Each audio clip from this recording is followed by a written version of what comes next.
As this massive attack illustrates, there's a lot of opposition to people just hearing what President Trump has to say, and but I'm honored to have this conversation. I want to emphasize it's a conversation, and it's really intended to just get a feel for what Donald Trump is just like in a conversation. It's hard to catch a vibe about someone if you just don't hear them talk in a normal way. And when there's an adversarial interview, like no one's themselves in an adversarial interview. And this is really aimed at kind of open-minded, independent voters who just trying to make up their mind. And so you can understand like what is what is it just like to have a conversation. So um, honored to Donald, great to speak. We had a great conversation yesterday. As you mentioned yesterday, if we could just record that conversation and post it, it would have been excellent. And I hope we can have something like that today. Well, I think we will. I'm pretty sure we will. And congratulations, because I see you broke every record in the book with so many millions of people. And it's an honor. We view that as an honor. And then you do want silencing of certain voices. Usually those are voices that have something to say that are constructive, oftentimes constructive. And Yeah. so we have to consider it an honor. But congratulations on breaking every record in the book tonight. That's great. Well, thank you. Well, I mean, maybe we could start off with, the assassination attempt, which was an incredible thing, and I have to say that your actions after that assassination attempt were inspiring. Um, you instead of shying away from things, instead of ducking down, um, you were pumping your fist in the air and saying, "Fight, fight, fight!" And I think that's, I mean, the president of the United States represents America, and I think that is America. That is strength under fire, and so that's a big part of the reason why I was excited to endorse you as the president of the United States for having another term here. Is that was just incredibly inspiring. But I mean, what was it like for you? Not pleasant, I It's have to not be honest. pleasant. I said there was Yeah. I blood. I mean, had being more shot is blood. not much fun.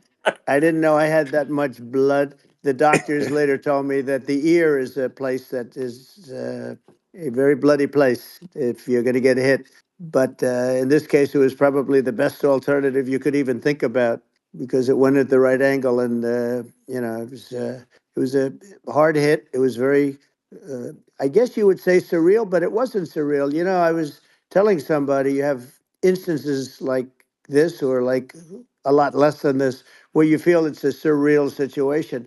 And I never felt that way. I knew immediately that it was a bullet.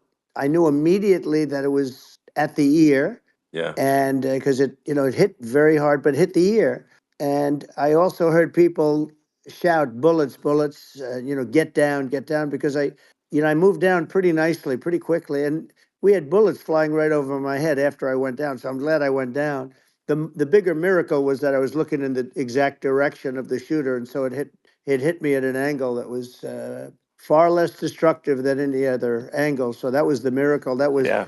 for those Split people that second. don't believe in God. I think we got to all start thinking about that. You have to, I'm a believer now. I'm more of a believer, I think, and a lot of people have said that to me. A lot of great people have said that to me, actually. But it was amazing that I happened to be turned just at that perfect Yeah. angle, and all because I put down a chart on immigration that showed that the numbers were so great. I love that chart I even mean, more maybe it's now a than I sign. ever. Maybe Yeah, that's a sign. it's an immigration sign. You But highlighted a serious issue, and yeah, at that moment, the that's the, the, right. the bullet missed your, hit your ear, but missed your head. I mean, Well, the yeah, amazing thing is that the sign, I said, bring down that sign on immigration. And it was literally about an eighth of a second where it would be good. And after that, it was going to yeah, be a disaster, no matter which way you were facing.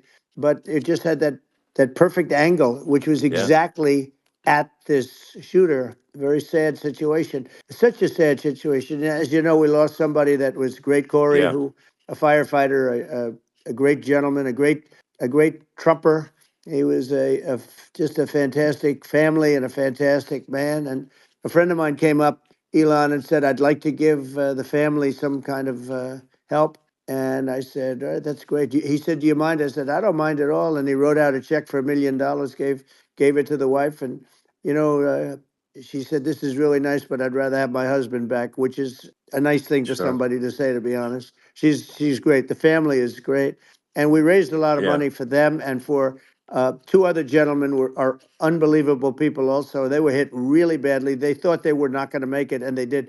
The doctors in the Butler area, I tell you, they were incredible. They saved the two, and they were really hit tough, both of them equally. Yeah. And we thought Yeah. my first question was because I heard bullets flying over me. And I said, "How many people were killed?" Because we had a massive crowd there, a tremendous Yeah.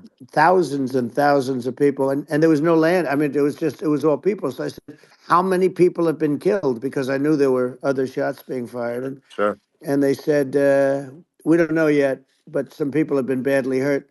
And I have to give the Secret Service sniper, they call him, or sharpshooter, but sniper, Yeah. because he didn't know there was a problem. He's an extraordinary shot, obviously, and he didn't know there was a problem. And he was Yeah. able to pick it all out within 5 seconds. And he used one bullet from very far away, I guess probably about 400 yards. The shooter was 130, but Yeah. he was on the opposite side of the field and the podium, and he saw the smoke and the flame from the gun, immediately recognized it, and immediately took a shot. And it was one perfect shot from very far away. And if he didn't do Yeah. that, Elon, he would have. I mean, if he would have, a lot of people, a lot more people could have been Sure. badly hurt and killed. So Yeah. I have to Absolutely. take my hat off to him because that's also a surreal. You know, he's been with them for 23 years, and Yeah. he's never had anything like this. And all of a sudden, he has to act, and it's a very tough thing to Sure. act and to be shooting somebody. But he saw the gun, saw the smoke, saw the flame from the gun, very far away. I obviously has very good eyes. He's got very good vision, which assume you have Yeah. to have in that particular work. But he took Absolutely. aim very quickly, and they say it was approximately 5 seconds from long range, Yeah. one bullet. If that didn't happen, Yeah. because the shooter had a lot of bullets, he had a lot of cartridges up Sure. there with him, so could have Well, been brave. I mean that's clearly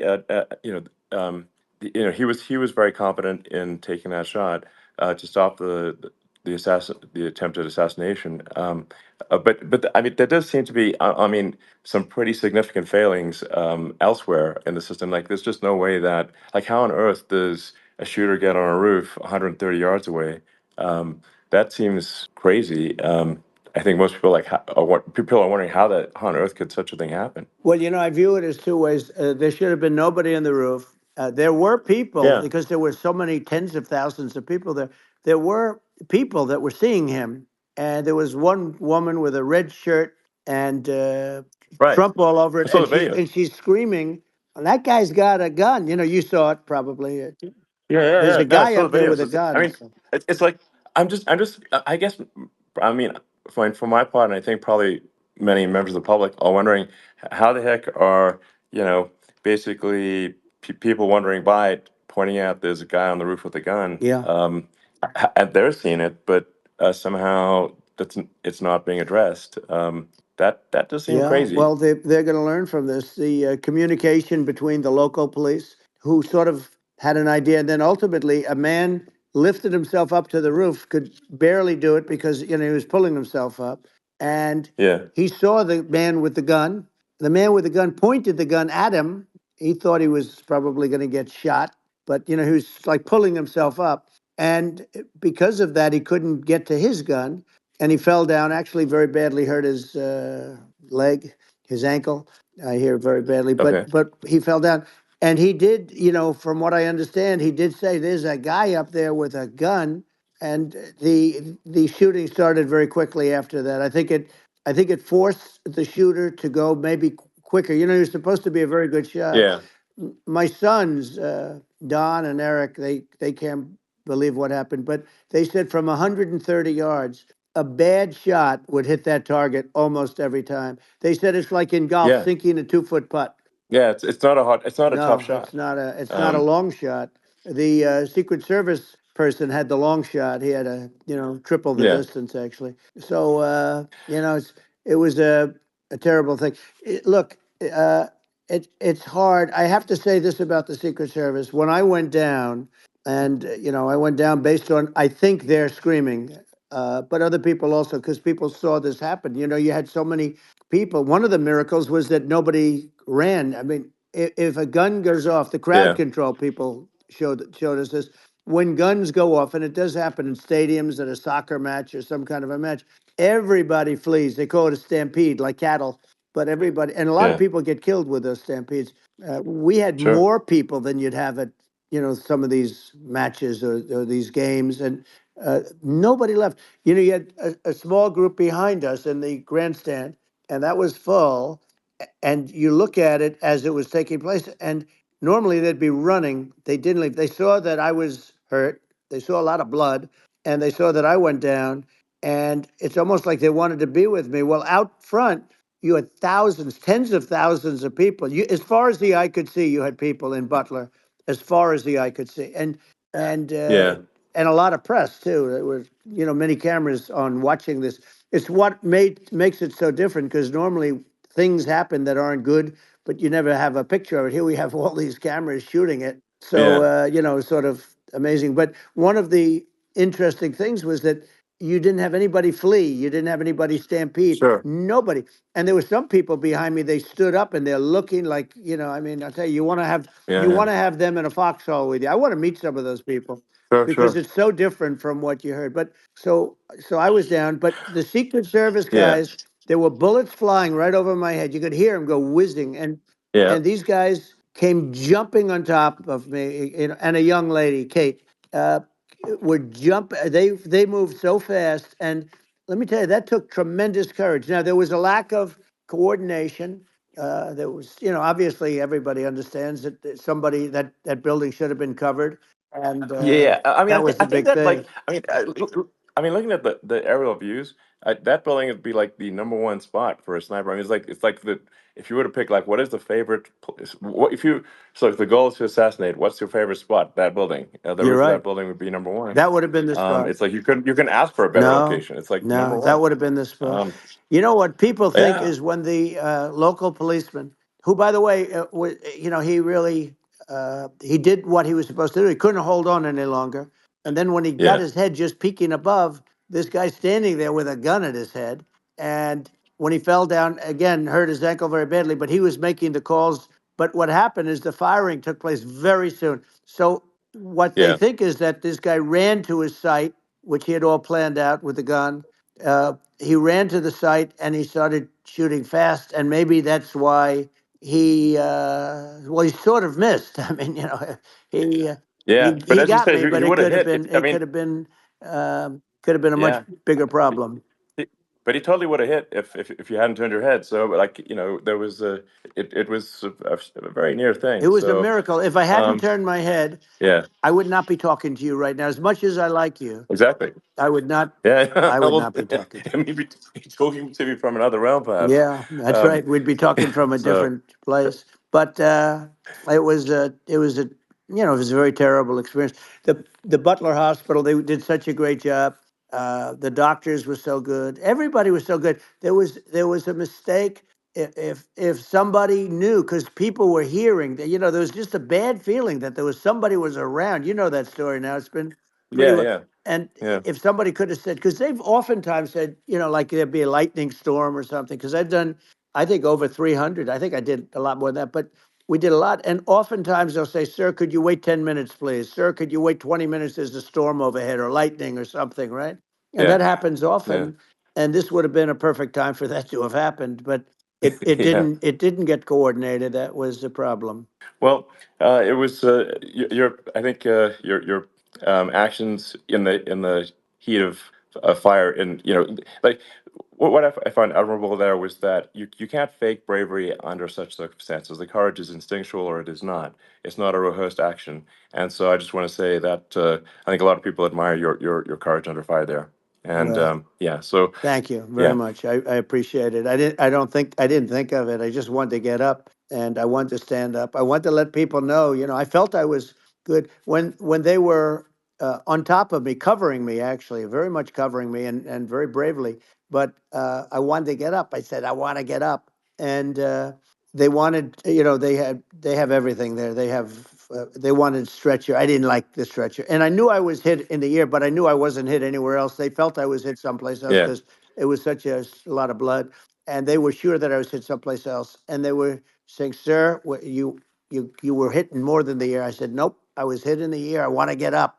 Let me get up." And so I got up, and the crowd didn't know what to think. I mean, this was so many people, and you could see they were confused. They didn't know what to think, and I wanted to let them know I was okay. It was very important for me to let them Yeah. know that, and they went wild. You've seen the after.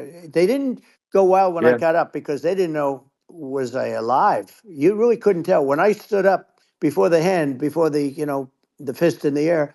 Uh, they didn't know if I was alive. Nobody did. And when I put the fist up, they were just relieved and happy and thrilled, and the place went crazy. It was pretty amazing. Yeah. It was a Well, terrible thing, but it it was was really nice. incredibly moving. Yeah.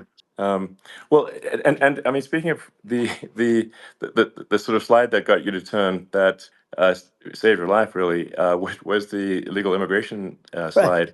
Maybe this, That's right. maybe this is worth talking about that, It since was it was that slide You're saved your right. life, No, basically. the illegal immigration saved my life. You're right, but and I I had to know be at that's that the. exact angle. I mean, that's a great one.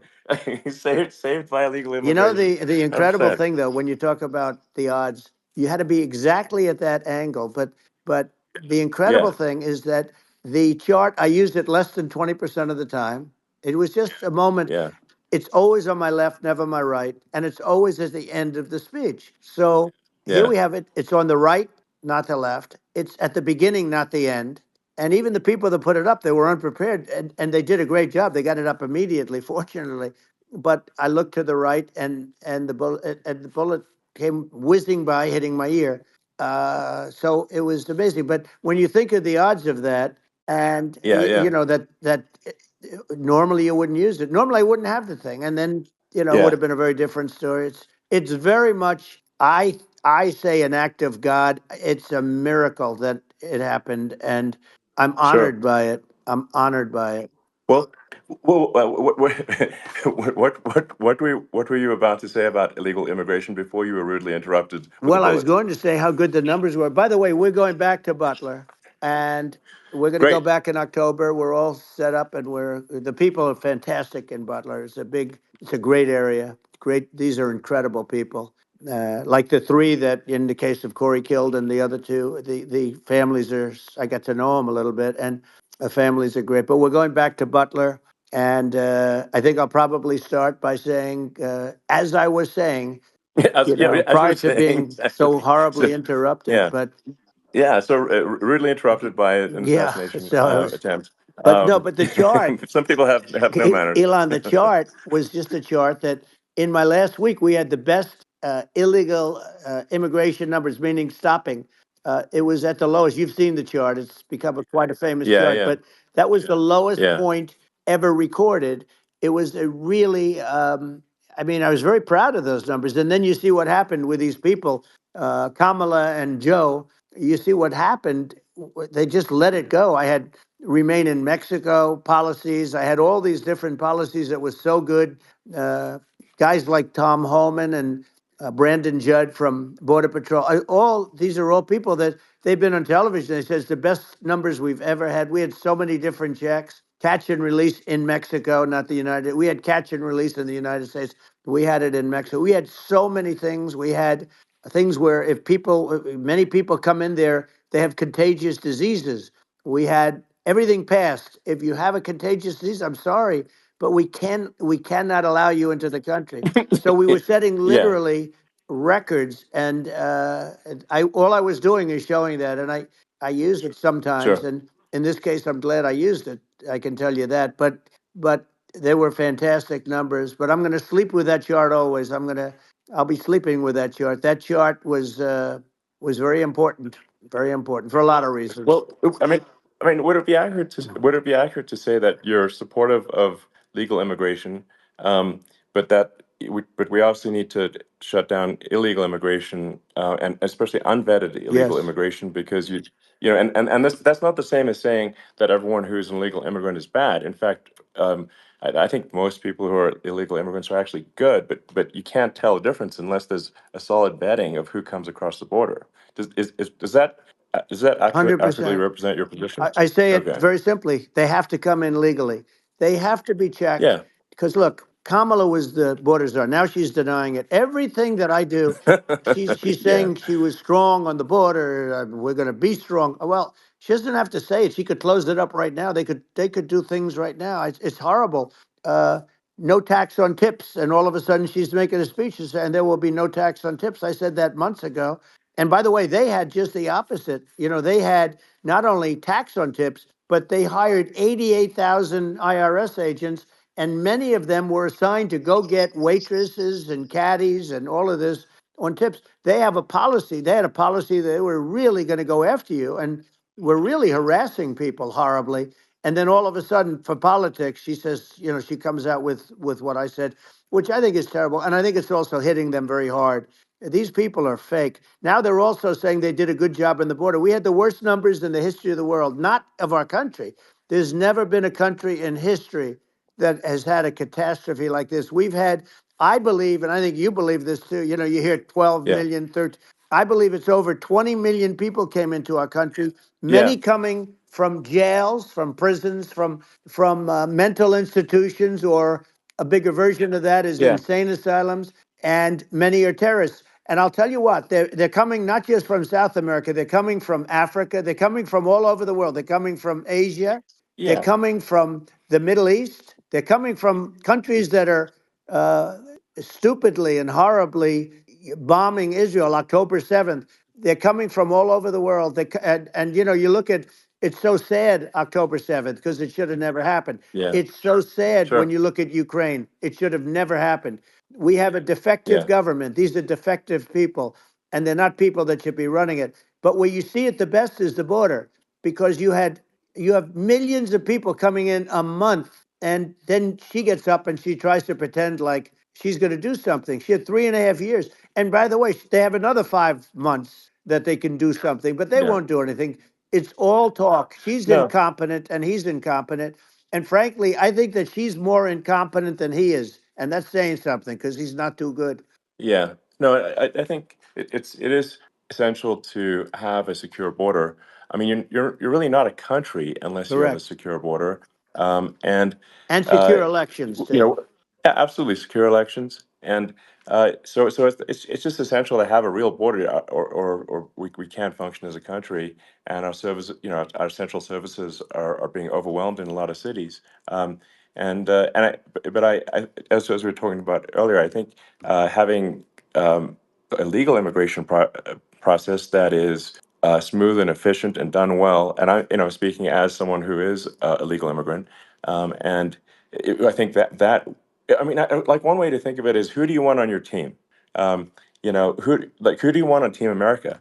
And I think we want to just say, okay, we want to let in people who are gonna, be great contributors to our society and to our economy, Right. and who do you want on the team? And it's not to say that, like in my opinion, actually, I'd say like probably most of the illegal immigrants actually are actually good, hardworking people. That's my opinion. But some are not, and you just have this sort of adverse selection process where, if somebody's if somebody's like uh, has a career in theft or robbery, I don't understand what's taken them so long to get here, because we are in such a target-rich environment. I mean, why aren't more people who have a career in, bad things coming here sooner? Because I mean, it's a piece of cake to go rob, houses in LA or New York, compared to other parts of the world. And in a lot of places in America, if you try to stop the person who's robbing you, you'll be arrested. Yeah. Yeah. So it's It's insane. it's right. I mean, what's happening with crime? and our police are so good, but they're not allowed to do their job. But I have to tell you, Elon, I They're hate not. to say it because it's such a downer to say it. I hate to say it. I hate it. But you have a lot of people that just shouldn't be. I think it's a much bigger number than you think. They're I allowing, think you're again, right. they're Yeah. allowing people from their jails. And if you were running one of these countries where they're coming from, you would have had all of them.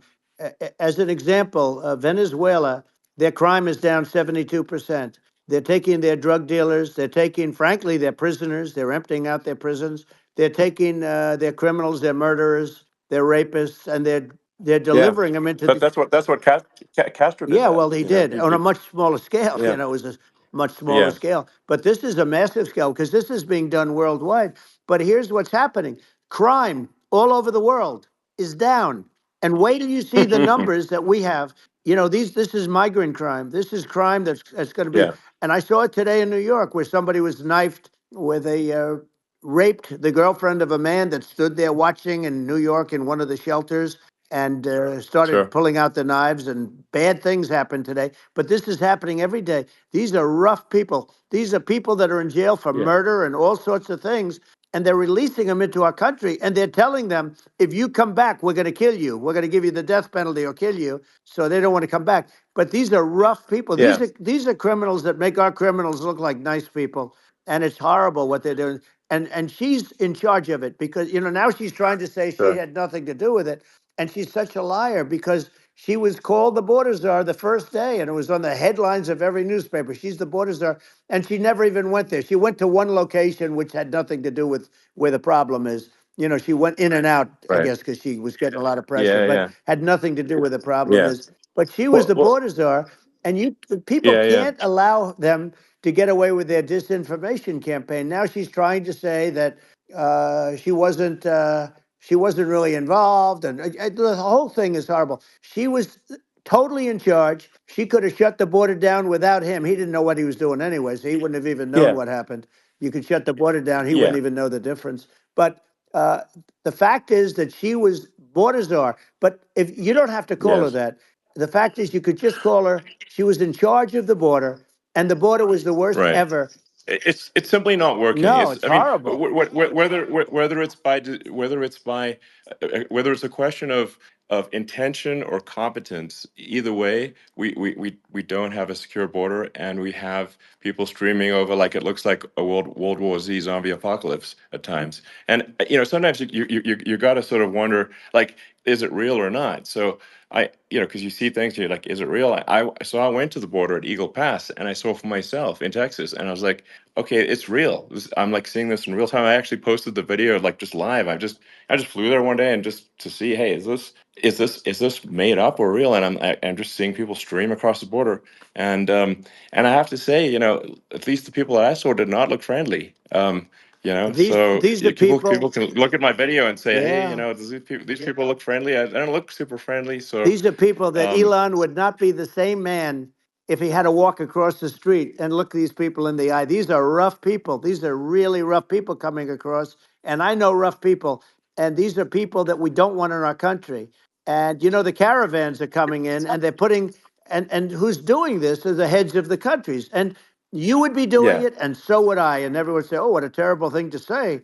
The fact is, it's brilliant for them because they're taking all of their bad people, really bad people. And I hate to say this, the reason the numbers are much bigger than you would think is they're also taking their non-productive people. Now, these aren't people that will kill you. We have enough of them, but these are people that are non-productive. They are just not productive. I mean, for whatever reason, they're not yeah, yeah, workers or they don't want to work or whatever.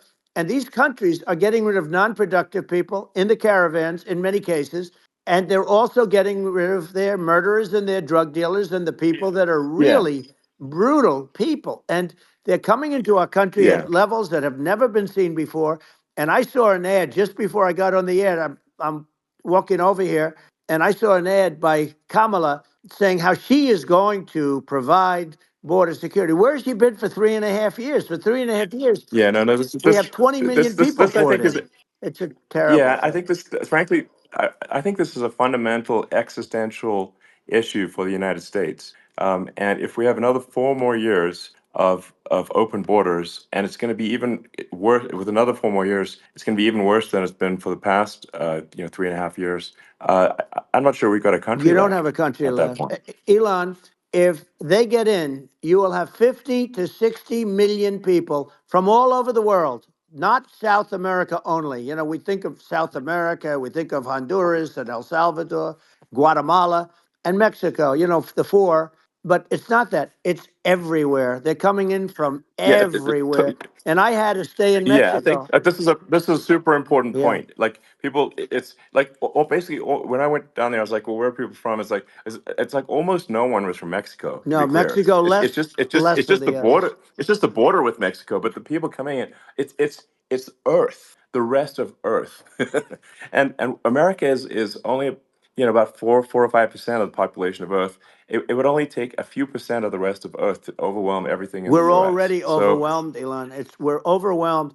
You had to see the news tonight about New York. New York, and I love that place, and what they're doing to it is horrible, what they're doing to it. And all the courts do is they yeah, try and focus on Trump. Okay, then let's focus on Trump, who did nothing wrong. I complain about a rigged election.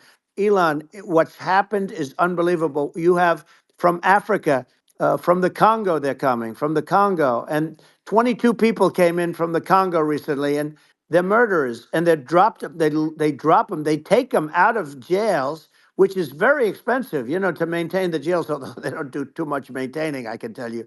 But they take them out of jails, prisons. They take them out, and they bring them to the United States. They deposit them in the United States and say, "Don't ever come back, or you're going to be executed." And they don't want to come back, but they won't come back. sure. But they're coming from Africa. They're coming from Asia. They're coming from the Middle East. They're coming from South Well, America. just They're Earth, coming from rest of Earth, everywhere. basically. And there are a lot of Yeah, really everywhere on bad Earth. ones. It's just an everywhere on Earth thing, and it's just not possible for the United States to absorb everyone from Earth, or even a few percent of the rest of Earth. It's just not possible. Well, So Elon, we're going to have that's just to yeah. finish this up, we're going to have the largest deportation in history of this country, and we have no choice. Otherwise, we're going to have a country. What they've done to our country. Think of it, with in Venezuela and in some of these other countries, crime is down 50, 60, 70, 80%. And you would be the same. You would have. Yeah, I'll yeah, tell you what, Venezuela has not gotten rid of all of them. They've gotten rid of about 70% of their really bad people. Their jails are about 50% uh, put into the United States. Same with other countries. Some sure. are at 30%, some are at 50%. They're all different.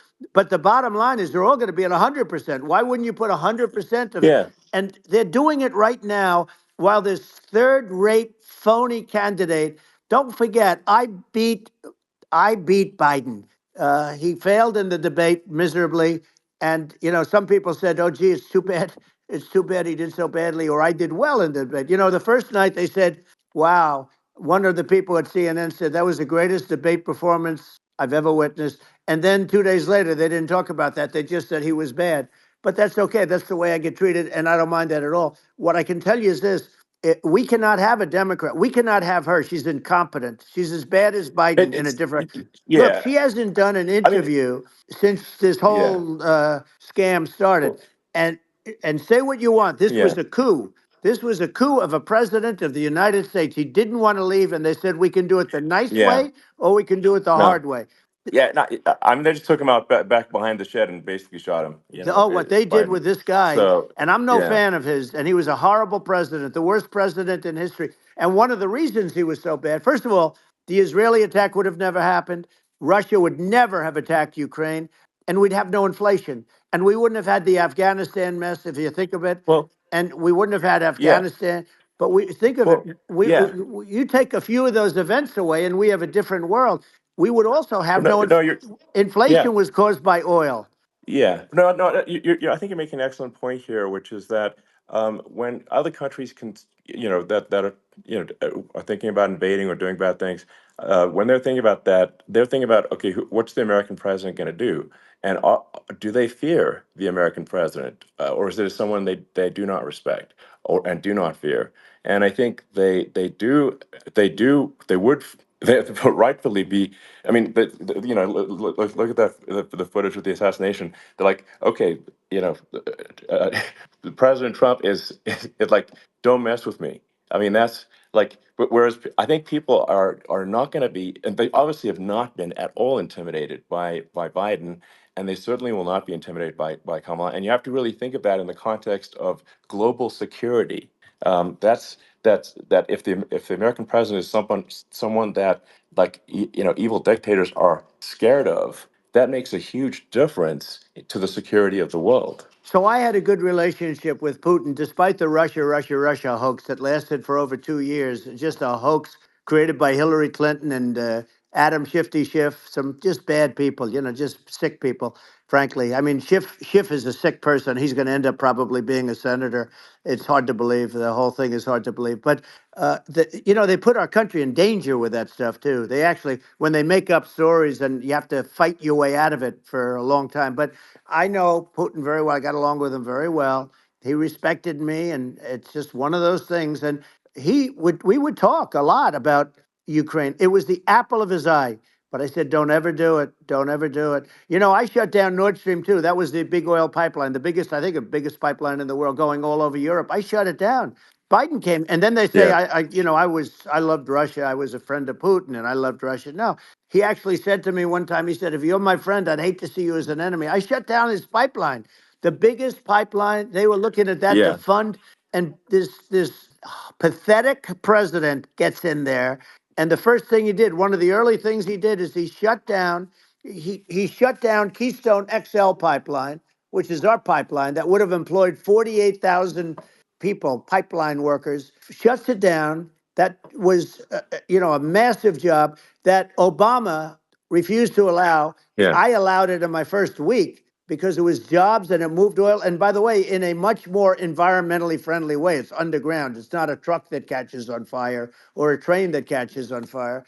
But think of it. He shut down the uh, XL pipeline, the Keystone XL pipeline. He yeah. shuts that down and he approves the Russian pipeline, Yeah, it doesn't make any right? sense. It's like it's inconsistent. Certainly but I mean, I think it's just worth emphasizing to listeners that the immense importance of whether the United States president is intimidating or not intimidating, and how much that matters to global security. Because there's some real tough characters out there, and if they don't think the American president is tough, they will do what they want to I do, know every one of and them. it puts the whole Yep. world in danger. Elon, I know every one It's of a them, big and I know deal. them well. I know Yeah, Putin. I know President Xi. I know Kim Jong Un of North Korea. I know every one of them. And let me tell you, people will say, "Oh, this is terrible." He said, "I'm not saying anything good or bad. They're at the top of their game.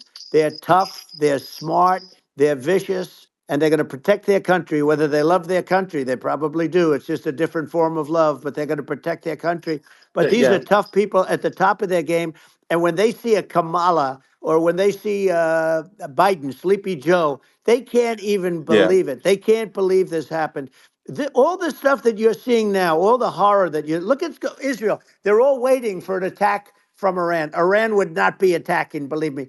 When I was there, and I say it with respect because I think we would have been good with Iran. I don't want to do anything bad to Iran, but they knew not to mess around. Iran was broke because I told China, if you buy from Iran oil, it's all about the oil. That's where the money is.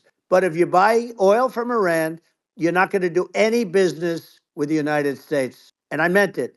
And they said, we'll yeah, pass. yeah. They didn't buy oil. Other countries, likewise, Sure. you want to buy, you're not doing business with the United States. And they were at a point where they had no money for Hamas, they had no money for Hezbollah, they had no money for any of these instruments of terror. And it was amazing. In fact, there were articles when I was leaving, which is hard to believe, actually, especially when you look at what's happened to our country. Our country is so bad right now. It's such a different place. We were respected. Think of it. 4 years ago, we were so respected to a point where when I said don't buy oil, they didn't buy oil, but they had no Yeah, money yeah, and Israel would have never been attacked. Zero chance. And again, I said to Vladimir Putin, I said, don't do it. You can't do it, Vladimir. You do it, it's going to be a bad day. You cannot do it. And I told him things that what I do. And he said, no way. And I said, way. And it's the last time we ever had the conversation. He would never have done. I got along well with him. I hope to get along well with him again. Getting along well with them is a good thing, not a bad thing. I got along well with Kim Yeah. Jong Un when I met with President Obama just before entering. It's a sort of a ritual. And I sat down with him and we talked. It was supposed to be for a very short period of time. It turned out to be a long period of time. I said, "What's the biggest problem?" He said, "North Korea." I had that problem worked out very quickly. It was nasty at the beginning with Rocket Man and all the different things, Yeah. but all of a sudden I Those got a some those call. those some Oh, those were some epic tweets, by the way. yeah, they Those were were no, like they were epic. absolutely. Everything he said that he has a I- red button on his desk. I said, "I have a red button on my desk too, but my red button is much bigger, and my red button works." And then I called him Little yeah. Rocket Man of Little Rocket Man.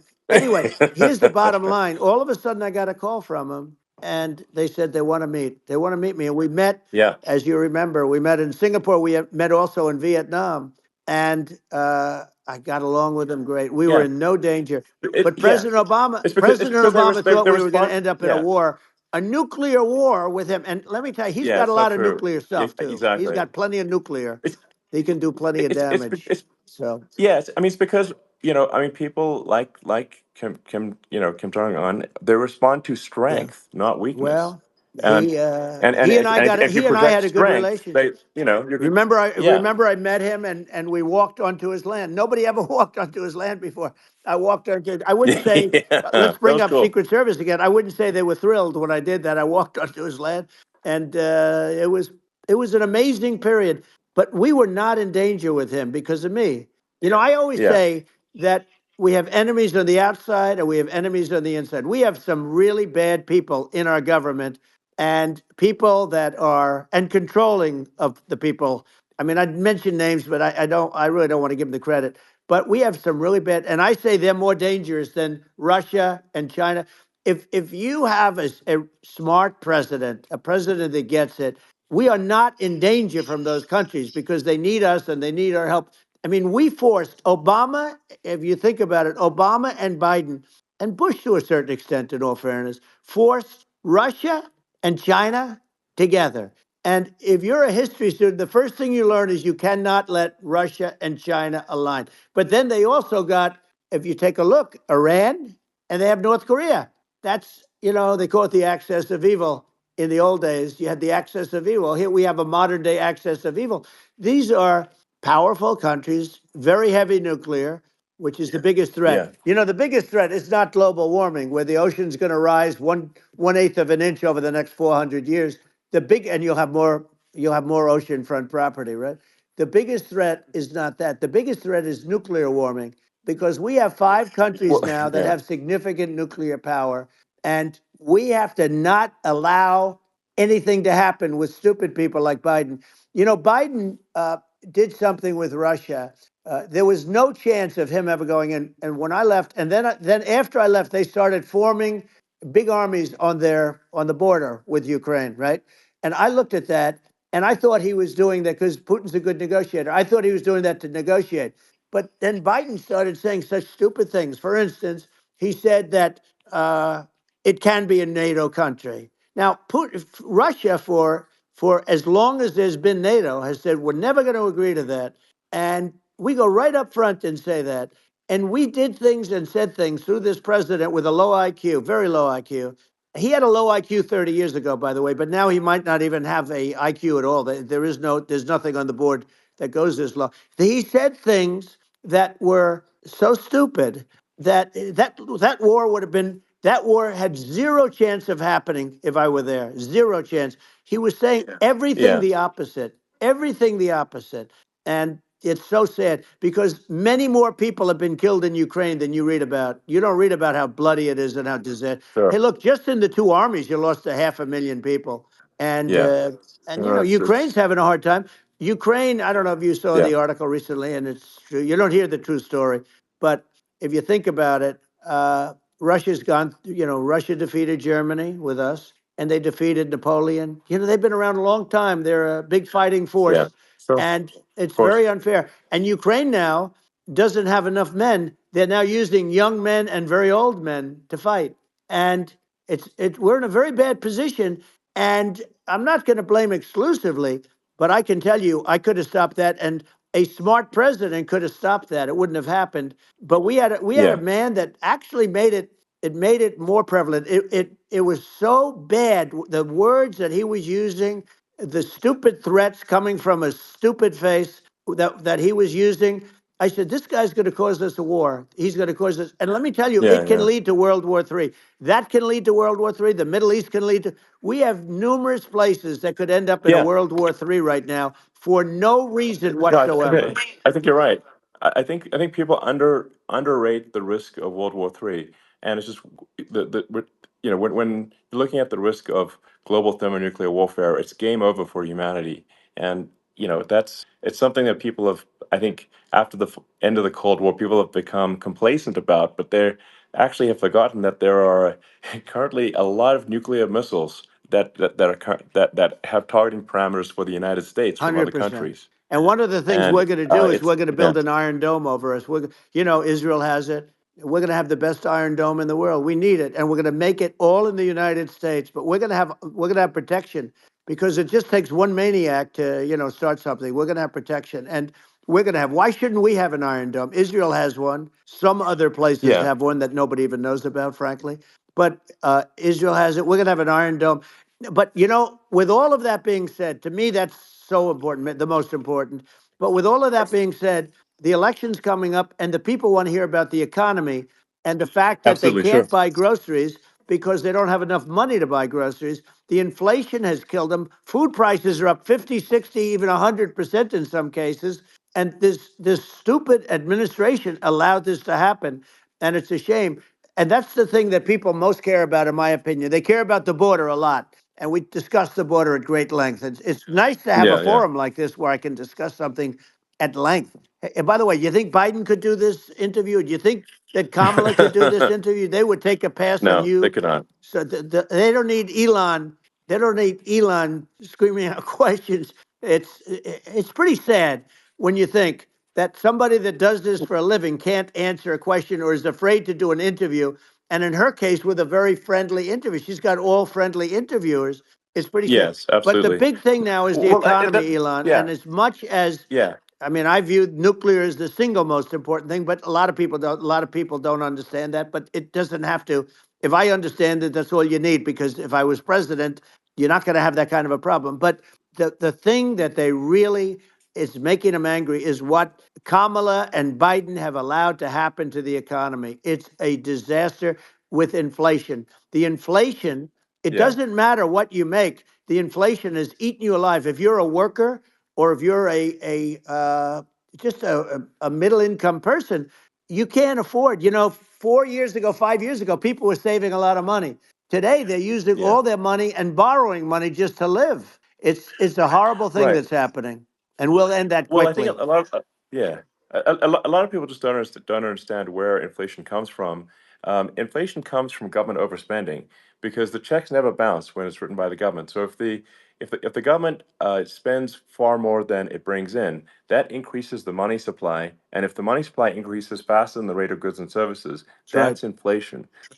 So really, we need to we need to reduce our government spending, and we need to re-examine. I think we need like a government efficiency commission to say like, hey, where are we spending money that's sensible? Where is it not Right. sensible? And we need to live within our means. We're currently adding, I think, $1 trillion to the deficit every roughly Right. every 100 days. That's right. And the interest payments on the national debt have now exceed the defense budget.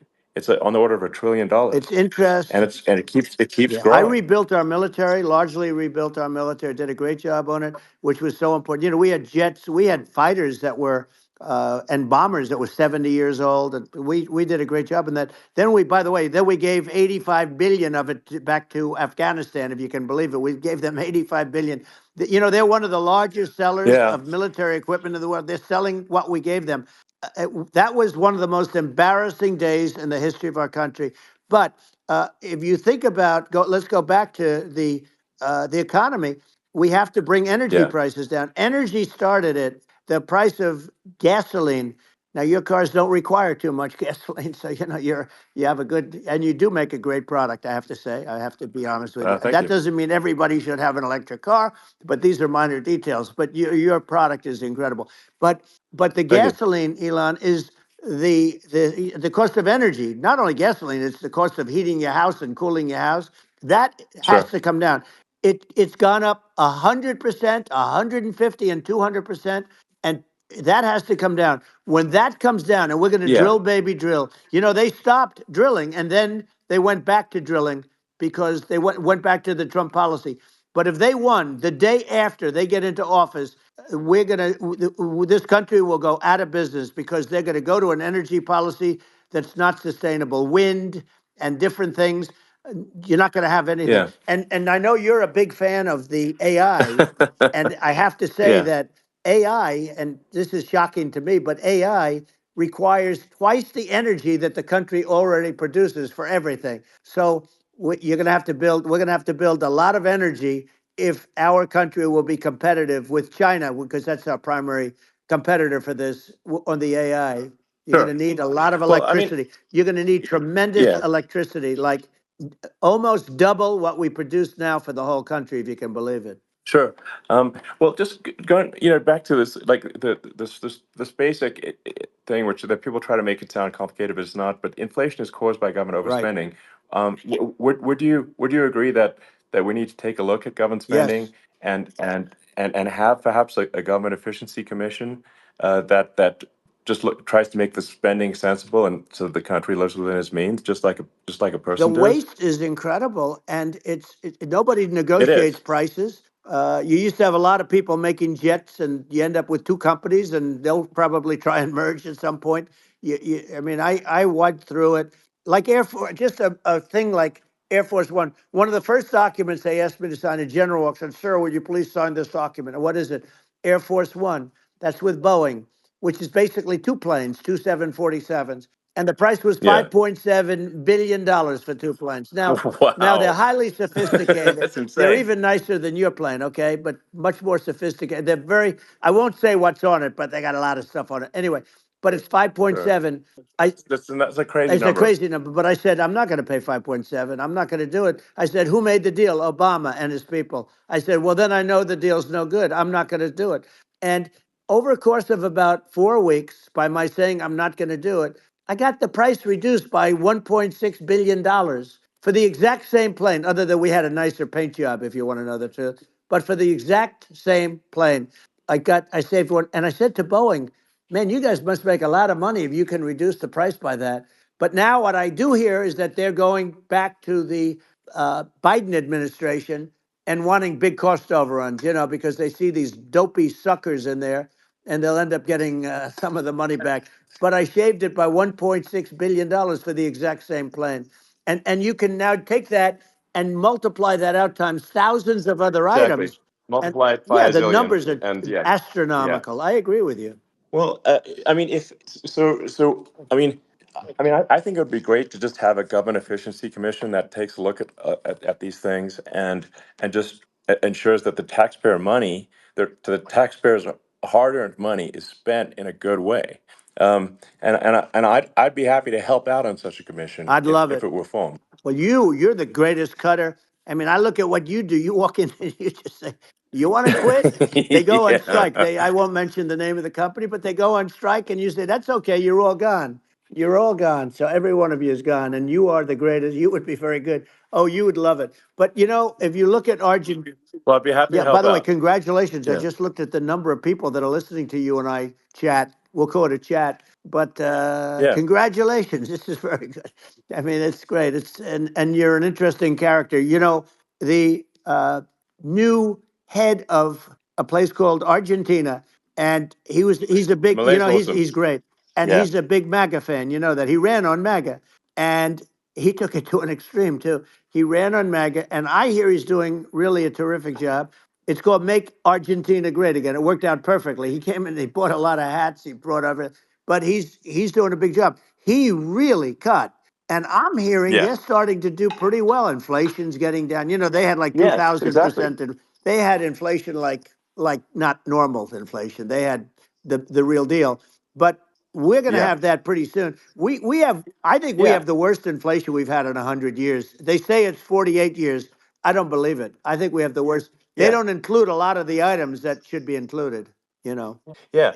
Well, it's just from government overspending and not just not spending taxpayer money Yeah, effectively, and having just like so many departments you can't even name them all.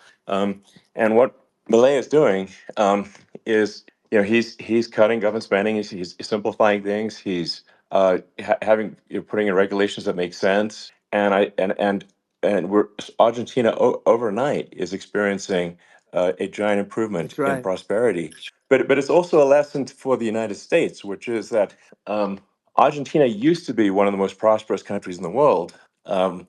That's right. In the like in the 30s, 40s, and because of bad government policy, it ruined the country.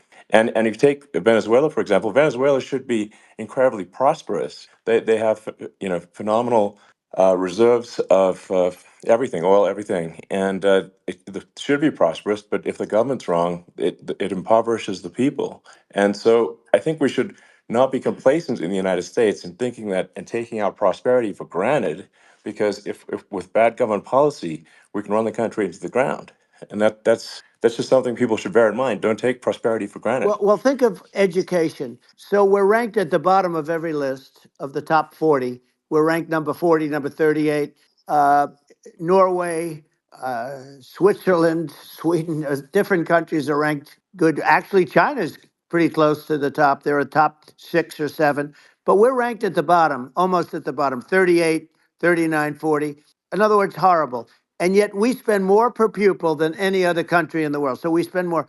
And what I'm going to do, one of the first acts, and this is where I need an Elon Musk. I need somebody that has a lot of strength and courage and smarts.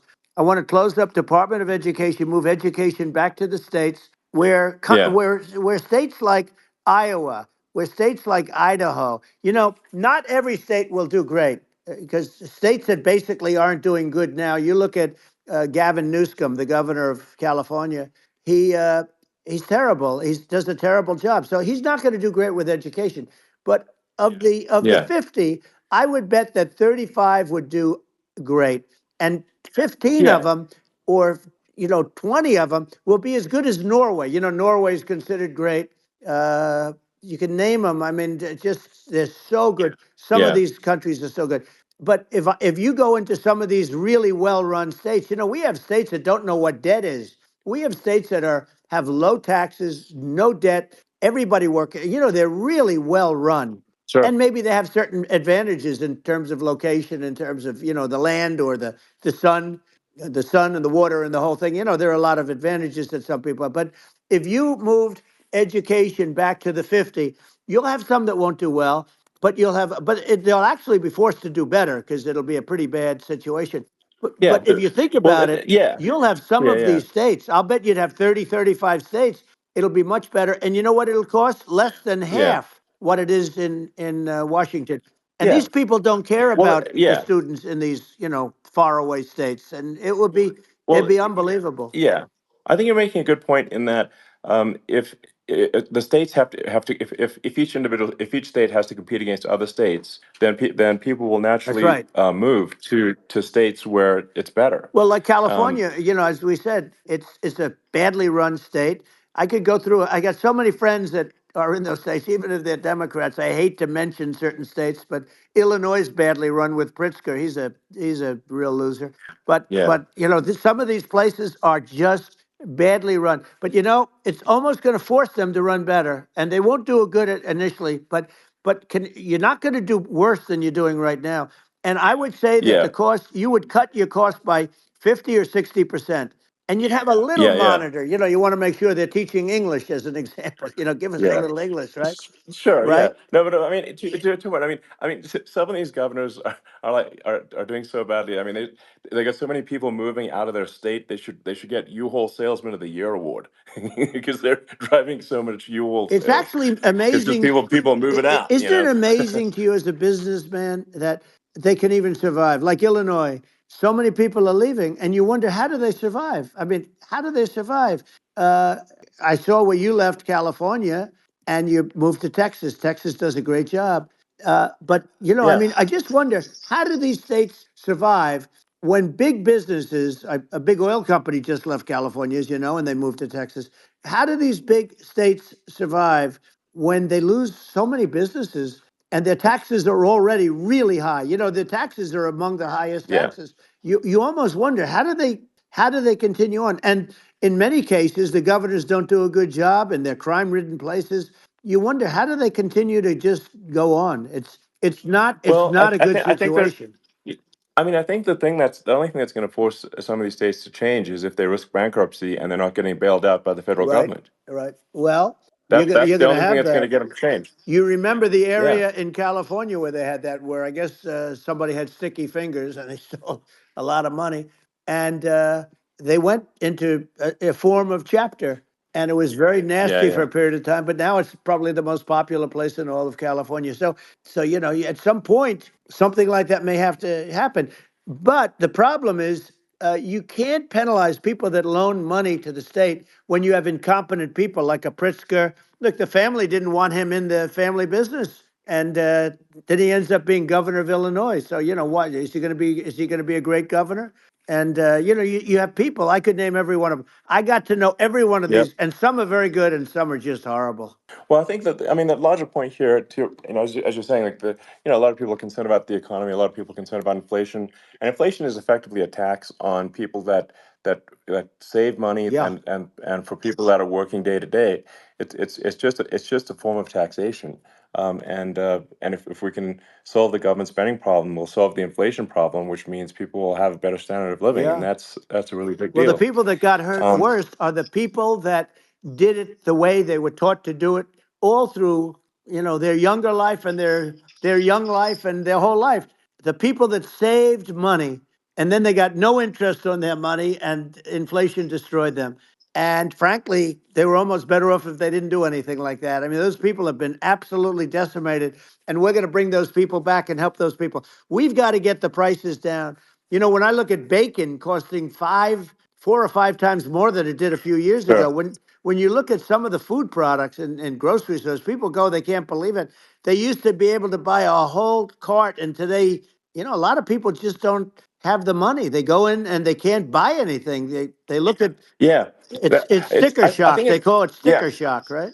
I think it really just comes, like I said, I think it just comes down to really, I guess, two things, which is that if you solve government overspending, you solve inflation, which improves living Right. standards of the average person, and then if you deregulate, like have sensible regulations, so because a lot of the regulations are nonsensical and cause the cost to be extreme for no reason, but unless you've got effective deregulation, like Reagan did a great job on deregulation in the '80s, but it's been 40 years since we had That's right. anyone really. I mean, during your administration, we made some progress, but I think there's an opportunity to make, I think, radical progress with sensible regulation. Yeah. And Well, if it was Elon, we those two things, yeah, those are the big Yeah, we deals. set a record. We did more deregulation and more restrictions on all of the different businesses than any other president. Remember, I had the rule for everyone we put in, you have to get rid of 10 or 12. And we did Yeah, radical cuts on all of that. And a lot of that's being put back by this administration. And we did radical cuts on things that weren't necessary. But we were all set. We had the best economy ever maybe in the world. And then what happened is COVID came in, and we had to focus on that, and nobody knew what it was. And I always say I got good marks on economy, good marks on military. We knocked out ISIS. We did so many different things. We rebuilt. But, I never got the credit that we really deserved on what we did with COVID. We never got the credit. But if had that not happened, a gift from China, from Wuhan, came in from Wuhan, the Wuhan labs, and I always said it, and it turned out to be right. But yeah, had that not happened, we were set to start reducing debt. We were going to reduce taxes further. I gave the largest tax cuts, and we were going to reduce taxes still further for middle income people, not only businesses. But we did it for sure, businesses because they're the ones that's why we had the great job numbers. But we were set to really start reducing debt. And, we're sitting on the biggest pile of liquid gold anywhere in the world, bigger than Saudi Arabia, bigger than Russia. and we were going to drill, and we were going to make so much money. We were going to supply Europe with oil. I had stopped the Russian pipeline, and we were going to supply them with oil and gas. We were going to make a fortune, and then the COVID came in, and we really had to divert. Then what happened is when they came in, we kept a lot of businesses alive. If I didn't do what we did, we would have had a 1929 type depression. But the problem is when Biden came in, he got trillions of dollars and just started spending it stupidly. You didn't need it anymore. We got over that bad period where everybody was dying and feeling, it was just not a good period. Interestingly, during his administration, many more people died during his administration of COVID than during my administration, and we really got the brunt of it. But people don't realize more people died during his administration than ours. But it diverted us from doing what I wanted to do. But we had the greatest for almost 3 years. We had the Yeah. great, and you know that probably better than anybody. So many of your friends said to me, the best years we've ever had in business were during the Trump years, and also said that African American, Hispanic American were so incredible. They were having the best Asian American women, men, young people without a diploma, young people that graduated from the best colleges, from MIT, from the Wharton School, from all of the great colleges, Harvard. They were doing better, and people without a diploma were doing better, and everybody was happy. And then COVID came, and Sure. we had the problem is they spent trillions and trillions of dollars. They wasted. They shouldn't have taken any money, and we wouldn't be having inflation right now, which is killing our country. Yeah, yeah. Yeah, absolutely. And I mean, I should probably say something about like maybe my views on climate change Yeah, and oil and gas, because I think I'm probably different from what most people would assume. Because my views are actually pretty, I think, moderate in this regard, which is that I don't think we should vilify the oil and gas industry and the people that have worked very hard in those industries to provide the necessary energy to support the economy. And if we were to stop using oil and gas right now, we would all be starving and the economy would collapse. So I don't think it's right to sort of vilify the oil and gas industry. And I, the world has a certain demand for oil and gas, and it's probably better if the United States provides that than some other sure. countries. And it would help with prosperity in the U.S. And at the same time, obviously, my view is like we do over time want to move to a sustainable energy economy because eventually you do run out of. I mean, you run out of oil and gas. It's not there for. It's not infinite. And there is some risk. I think the risk is not as high as a lot of people say it is with respect to global warming. But I think if you just keep increasing the parts per million in the atmosphere long enough, eventually it actually simply gets uncomfortable to breathe. People don't realize this. If you go past 1,000 parts per million of CO2, you start getting headaches and nausea. And so we're now in the sort of 400 range. We're adding, I think, about roughly 2 parts per million per year. So I mean, it still gives us. So what it means is like we still have quite a bit of time. But so there's not like we don't need to rush, and we don't need to like stop farmers from farming or you know uh, prevent people from having steaks or Right, basic stuff right. like that. Like you can leave the farmers alone, I agree. in How my opinion. crazy is that where I mean, you have farmers that are not allowed to farm anymore and have to get rid of their cattle, and the whole world is yeah, a that's little silly. crazy, but it's largely taken its lead from us. I do say though, I've heard in terms of the fossil fuel, because even to create your electric car and create the electricity needed for the electric car, fossil fuel is what really creates that at the generating plants. And so you sort of can't get away from it at this moment. I mean, someday you might be able to, but I do hear we have anywhere from 100 to 500 years left. Much of it hasn't even been found yet. Yeah, But there are tremendous, like Anwar. I got Anwar in Alaska approved. Ronald Reagan couldn't do it. Nobody could do it. Everybody tried. Nobody could do it. I got it approved. The first thing that Biden did was unimprove to get rid of it. He ended yeah, it. His secretary went in and she ended it. And what a disgrace. That's Anwar. That's bigger, or they think it could be bigger than Saudi Arabia in Alaska. Could be bigger than Saudi Arabia. but they went in and they terminated it. And I'll get it going very quickly because not only is it big for Alaska, I mean, you talk about economic development, that for the United States, I mean, that is, they say bigger than Saudi Arabia or the same size and pure, Yeah. really good stuff.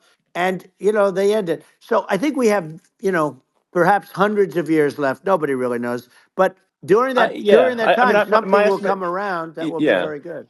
Yeah. Yeah. Well, I mean, and my estimate would be, a little more uh, aggressive than that, but it's not the sort of like we're all going to die in 5 years stuff. That's obviously BS.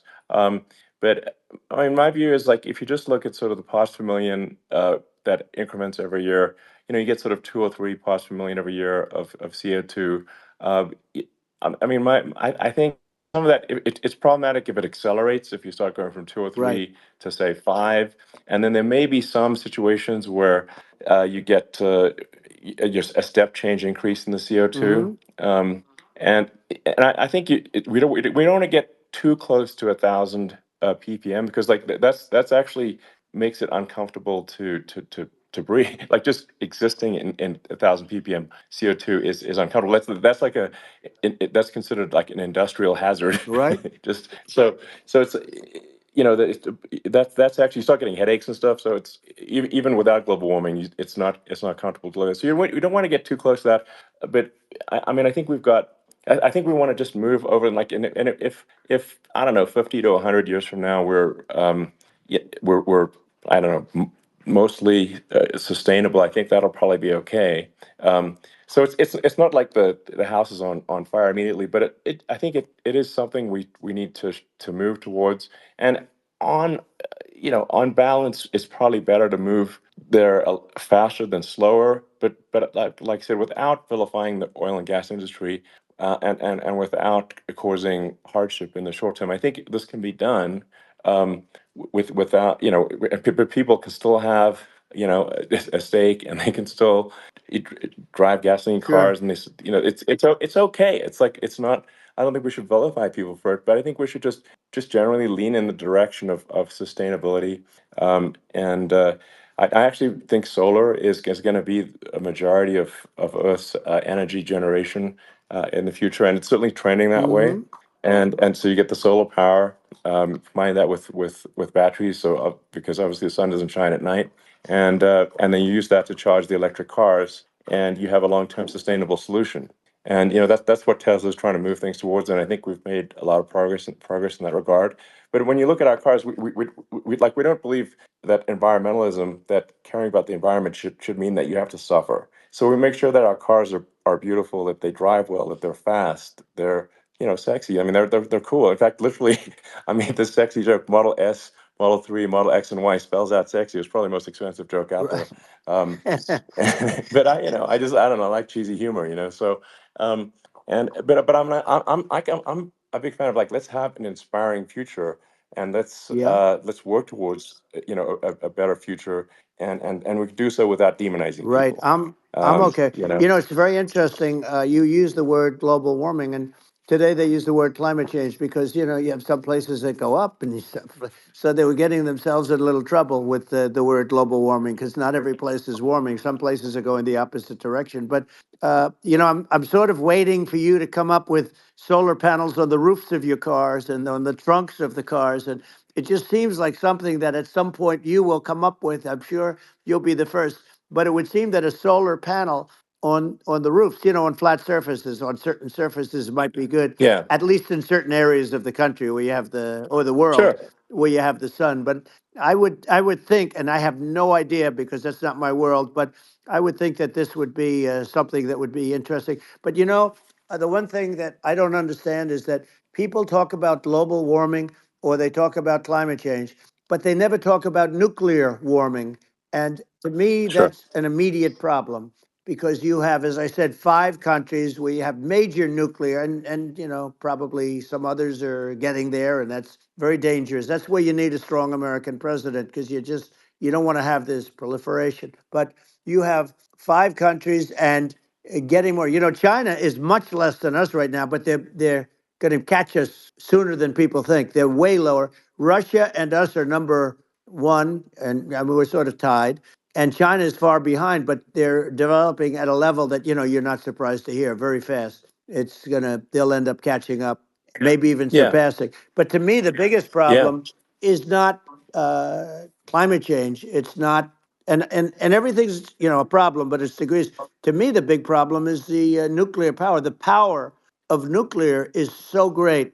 And when I talk yeah. about Nuclear power is underrated. It's I'll awesome. prevent World War Yeah. III, Oh, I will. But the okay. truth is that you have to, because this is no longer army tanks going back and forth and shooting at each other. This is Yeah. a level of destruction and power that nobody's ever seen before. Yeah, and actually, there's the bad side of nuclear, which is a nuclear war, very bad side. But there's also, I think, nuclear electricity generation is Absolutely. You're underrated, right. and it's actually, people have this fear of nuclear electricity generation, but it's actually one of the safest forms of electricity generation. It's just a huge misunderstanding. And if you look at the injuries and deaths, caused by, say, I mean, I'm not going to try and pick on coal mining, but just any kind of mining Right. operation, and there's a certain number of injuries and deaths per year. And you compare that to nuclear. Nuclear is actually way better. So it's underrated as an electricity source, and I think it's something that's worth reconsidering. But there's so much regulation that people can't get it done. So that, Maybe they'll have sort to of change the have it, name. The name is just, it's a rough name. There are some areas yeah, it's a rough like when name. you see what happened in, Good bad right, branding. The we'll have to branding's rough. rebrand it. We'll have to give it a good name. We'll name it after you or something. No, I No, it don't has think a, so. hey, it has a branding problem. When you see what happened in It does have a branding problem. when you see what happened in Japan, where they say you won't be able to go on the land for about 3,000 years. Did you ever see that? And in Russia, where they had the problem, where there's a lot of bad things happened, and they have a problem. And they say that in 2,000 years, people will start to occupy the land again. You realize it's pretty bad. No, But that's not true. but there's you're Well, no, right no, about it. It's amazing. it's actually not that bad. So like after Fukushima happened in Japan, like people were asking me in California, are we worried about like a nuclear cloud coming from Japan? I'm like, no, that's crazy. It's actually it's not even dangerous in Fukushima. I actually flew there and ate locally grown vegetables on TV to prove it. And and I donated a solar water treatment, yeah, a solar powered system for a water treatment plant, and Yeah, but you haven't because the been danger feeling is so just well lately, and I'm worried about no, it. no, but I mean, I'm it's just only kidding. it's fine, It's like Hiroshima and Nagasaki were bombed, but now they're like full cities again. So Right. it's Well, that's clearly great. not That's great. something that That's um, great. so it's not as scary as people think, basically. But Yeah. um, let's see. I mean, are there some other topics we should touch on? Oh, like lawfare. I think Well, we need to be eh, concerned about. what they've done to Um, this country. obviously, Yeah. yeah. Well, we just won the big I mean, case in Florida.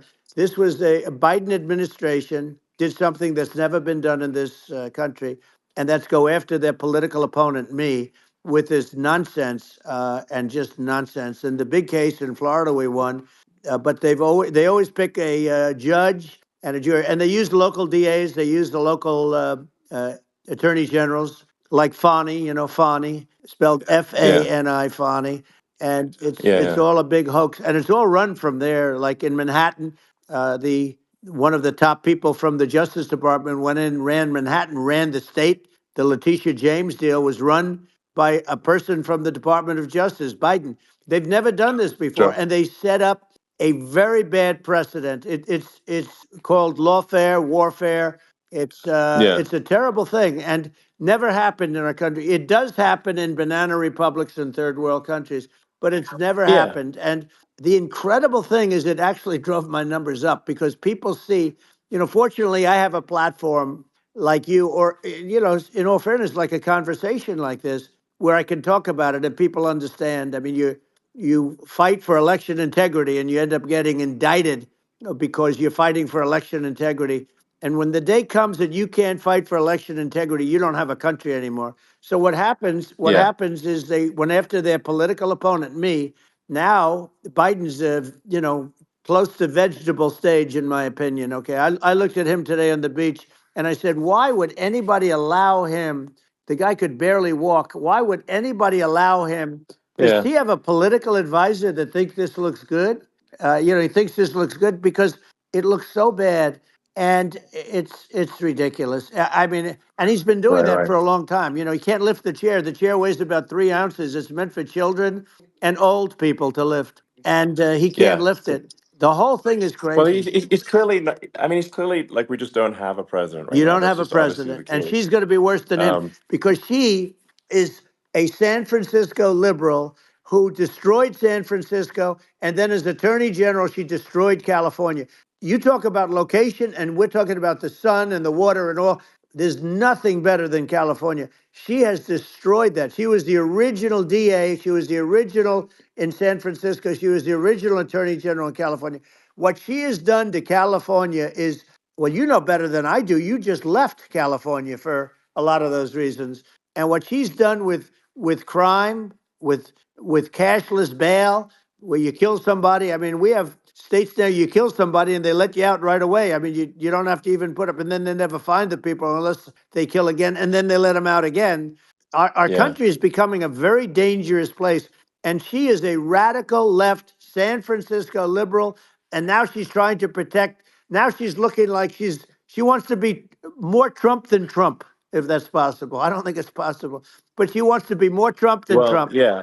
I want a wall. I I want, think that's you know, she yeah, wants to release all the yeah. prisoners that are in detention, and some of these guys are really bad. Right. That just came Yeah, I out just saw today. that. She wants. She Yeah. doesn't want to build the wall, even though the walls work. Walls and wheels. You know, in your business, everything you do is obsolete. Almost, well, not the tunnels, but everything is obsolete. Even your rocket ships. They're like a month later, they're obsolete. You find a better way to. The only thing that's not obsolete is a wall and a wheel. And the wall, you know, I built hundreds of miles of wall, and that's why we had such good numbers. I was going to add Yeah. 200 miles. We bought it. We could have flipped it up in 3 weeks, and they sold it for 5 cents on the dollar. That meant I said, "Wow, that means that they actually do want to have open borders." She wants to have open borders, and now she's going like she's tough on the border. It's such a lie. Yeah, this is simply not Yeah, true. This is simply no, not and true. everybody Yeah, knows it's it's simply not not true. true. It's a disgrace that she can Yeah. say it. No, I mean, obviously, what's happening sort of overnight is they're rewriting history and making Kamala sound like a moderate when in fact she is far left, like far, far Worse left. than Bernie Um, Sanders. She is considered more yeah, liberal by far than Bernie Sanders. She's a radical left lunatic. And if she's going to be our president, very quickly, you're not going to have a country anymore. And she'll go back to all of yeah, the things that she believes in. She believes in defunding the police. She believes in no fracking, zero. You don't. Now all of a yeah, sudden yeah, she's yeah. saying, no, I will. I really want to see fracking. If they got in, the day she got in, she'll end fracking. And by the way, if people didn't think that, the lunatics that really believe in that, they won't vote for her. You know, like like the Yeah. Palestinians and Israel. She is so anti-Israel, and she's bad for both. Biden actually did something that was impossible. Both sides hate him. You know, both sides. That was a hard Yeah. thing to do. Unification. Yeah, no, no. I mean, Netanyahu came to give a talk to a joint Senate and House sitting, and I was there, and Kamala stood him up. What does that say? I think Um, it's highly that's disrespectful. And I say, if you're a Jewish person or if you believe in Israel, if you're a person that, you know, is a very pro Israel, if you vote for her, it's worse than Biden. And Biden was bad. But if you vote for her, you ought to have your head examined. And you see tonight, I mean, as we're doing this, I'm seeing reports coming that they expect an attack tonight or tomorrow from hundreds and maybe thousands of rockets. You know, their Iron Dome, as they call it, as we all call it, but their shield that they build, that can be swamped. We'll use the term that's yeah, appropriate, swamped. But they yeah. swamp it by shooting enough missiles. You know this better than anybody. By shooting enough missiles, So, they can't defend themselves. You know, they just obliterate the whole yeah, place. And that's what some people think they're looking to do. And we have no leadership. There's no respect for the United States of America with these people. And I'm telling you, yeah, she'll be worse than him because she's a believer yeah. No, in I being think you're right. radical left, and he wasn't. I think you're right. I mean, you really, it's important for the public that may be listening to this to look at Kamala's track record, before the last like month, and say, is that a track record you agree with? And I think if you're an independent moderate, you definitely would not agree with it. because it is her behavior has been far left, and we're seeing just an overnight propaganda attempt to rewrite history and make it sound like Kamala is moderate when she in fact is not moderate. Well, So her I think running that mate approved, signed into legislation, tampons in boys' bathrooms. Okay, now yeah, that's yeah, all I that's have to weird. hear. Tampons in That's boys' weird. bathrooms, and that means she believes Yeah, in that too. I mean, yeah, that's she not picked okay. this guy because he was the closest to her. A lot of people thought she'd pick sort of the opposite, but she picked an anti-Israel radical left person. But she is far worse, they say, than Bernie Sanders. If we have her as a president, if we have a Democrat at this moment as the president, I don't think our country can survive. I think it's a massive. I think we're in massive trouble, frankly, with the Kamala administration, and that's my honest opinion. Um, and uh, and I think really it's essential that you win for the good of the country for this election. And I mean that's I'm just stating my opinion. Um, Now you know you may have seen this, but I got a letter from the EU Commission, like saying, to not have disinformation on the like during this discussion that we're having, like, and there's a lot of attempts to do censorship and to force censorship even on Americans from other countries, and what do you think about that? Well, I know the European Union very well. They take great advantage of the United States in trade, as you know. We, through a different forum, NATO, we protect them. And yet, if you build a car in the United States, you can't sell it in Europe. You just can't sell it. It's impossible. The same thing with our farmers. Our farmers find it very difficult to do business. You know, we have a deficit with them of $250 billion, which people don't know. It sounds so nice, the European Union, but let me tell you, they're not as tough as China, but they're bad. And I let them know it, and that's probably why they notified you. No, they don't treat our country well. We defend them, you know, with Ukraine. So we're in for 250 billion, and they're in for about 71 billion, and they have the same size. It's if you add up the European nations that in terms of an economy, it's about the same size. When you say as us, and they're in Yeah, and they're in much greater risk. They're right there. We have an ocean separating us from, in this case, the enemy would be Russia. Used to be for the yeah, Soviet Union, but let's assume they're close enough. And what happens is they're in for 70 something million. I think even less than that, billion, and we're in for about 250 billion, and it could be a lot higher than that. And I say, why aren't you going to equalize? Why aren't they paying what we're paying?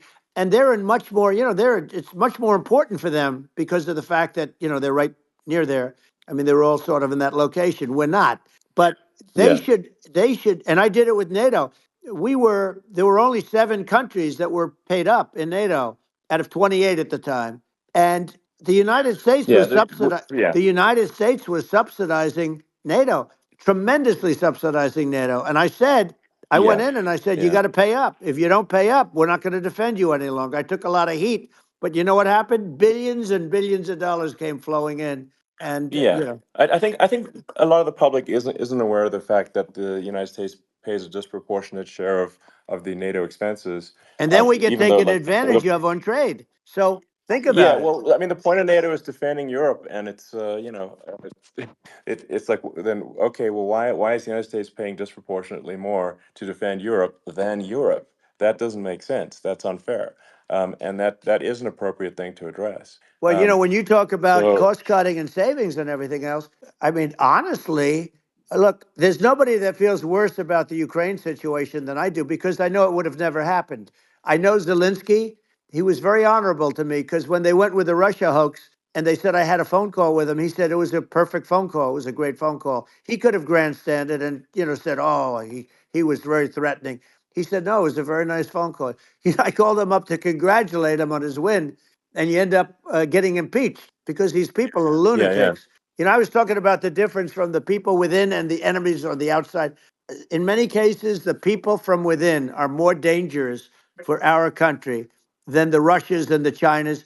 If you have a smart president, you're not going to have a problem with them. You're going to do things. yeah, Now they've taken advantage yeah, of us absolutely. incredibly, but you're going to do things with the right person. Yeah, well, I think it's obvious that you're a believer and an advocate of free speech, because during your first term as president, you were attacked relentlessly every day, often very unfairly, with with false attacks, and you didn't try to shut down the media. You didn't try to inhibit their freedom of speech, and I think that says a lot. Well, the good thing is that you and I have, and some people, very few, we can get the word out. Although sometimes it's hard because they don't want to print it. Like we're having a great conversation right now. Kamala wouldn't have this conversation. She can't because she's not No. smart. She's not a smart person, by the way. She can't have this conversation. And Biden, we don't even have to talk about it. I mean, he couldn't have this conversation. He would have given up on the first half of a question. He would have walked out. He would have said, "Where am I? Where am I going?" So anyway, but Yeah, no, he wouldn't have this. that's true. Not a lot of people would have this conversation, but we cover a lot of territory. But the beauty is that we can have a conversation, and Yes, you can I'm actually able have a to get it out conversation. without because I get treated unfairly This by is the a really press. big point. You can actually have a conversation with you, Yeah, it's nice, isn't it? and you can't have a conversation with Biden or Kamala. It's like not it's not possible. That's true. It's So this is like talking to an NPC. So No. it's just Well, impossible. but think of it. We need a man or person who's unbelievably sharp in order to stop all the nuclear danger and all the dangers that I'm talking about. And I got along with all these. I got along with Kim Jong Un. We had dinner, we had everything, and he really liked me, and I got along with him really well. By the way, he's the absolute boss over there. A lot of people said, "Oh, do you think he really?" That's for Let me sure. tell you, I saw things that you don't want to know about. He is the boss. But we had a good relationship, and he doesn't like Biden. He considers him a stupid man. He said he's a stupid man. Well, at least he speaks his mind. But in this country, you're not sort of allowed to say it, but I guess you are. You should be allowed to say it if Yeah, it's true. But we need smart people, and we need people that have an ability to lead. And she doesn't have that ability. Can you imagine? Now, yeah. Chairman Xi very well. Can you imagine her and him negotiating, or No, it's even silly. It would be standing silly. together? It is, the whole concept Yeah, is ridiculous. She is terrible. She's terrible. But she's getting a free ride. I it saw a would. picture of her Yeah, yeah, on Time magazine today. She looks like the most beautiful actress ever to live.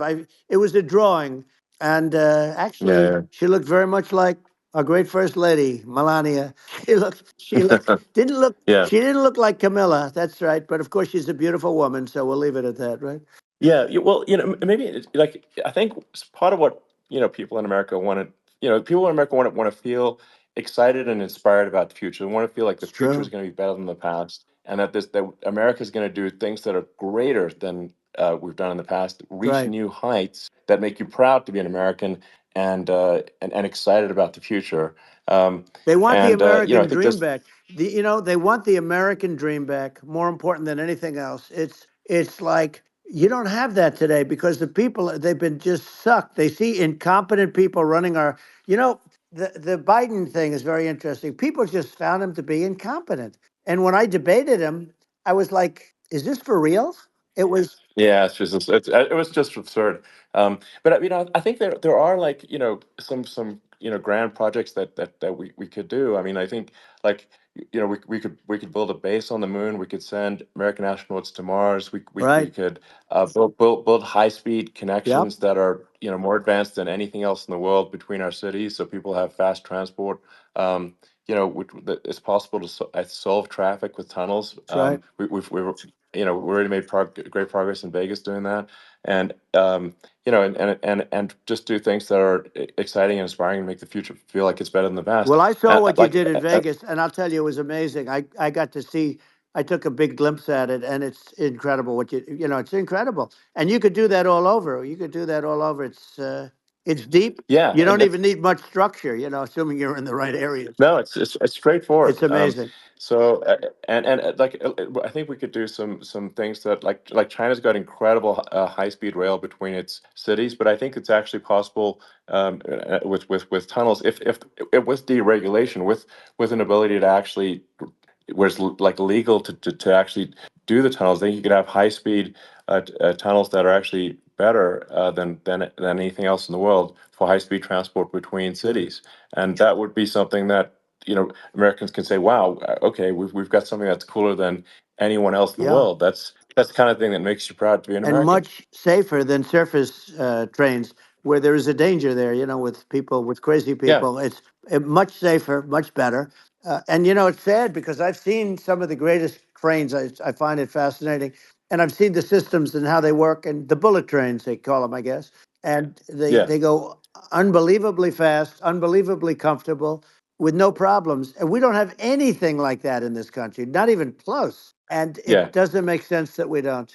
Doesn't make sense. Yeah, and I think also like there's I'm kind of hopping on the excess regulation, but I think something that that I think people can generally understand is that what happens with laws and regulations is that there's more and more of them every year, and unless there's a process to clean them up, eventually everything becomes You're right. illegal, and that actually it slows down the development of new technologies. I mean, if you take the sort of like I think there's room for some reform at the FDA Yeah. for Yeah. improving the speed with which we approve drugs that could help save lives and improve people's Yeah. lives. I worked very hard And on that. you know that, We got that down yeah, to the lowest number ever, and we got therapeutics approved in the FDA that people can't even believe the speed. But I took them on. I don't think they like me too much, but I got things approved in the FDA at numbers that they wouldn't believe. And it's a very bureaucratic group. Actually, it's a fine group of people in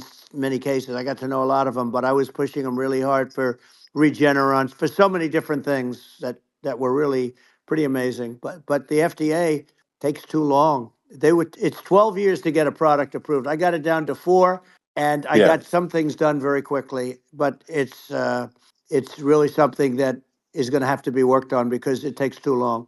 Just takes too long. Yeah, it just takes too long, and you end up in the same with the approval, but it's just it takes years instead of something that I think could potentially take Yeah, months, that improves people's lives. And I yeah, think and but I just wanted to sort of hop on this point that like there has to be an active process for reducing rules and regulations, because otherwise they just keep building up every year, and yep, you get like hardening of the arteries, and eventually everything's illegal or takes forever, and then we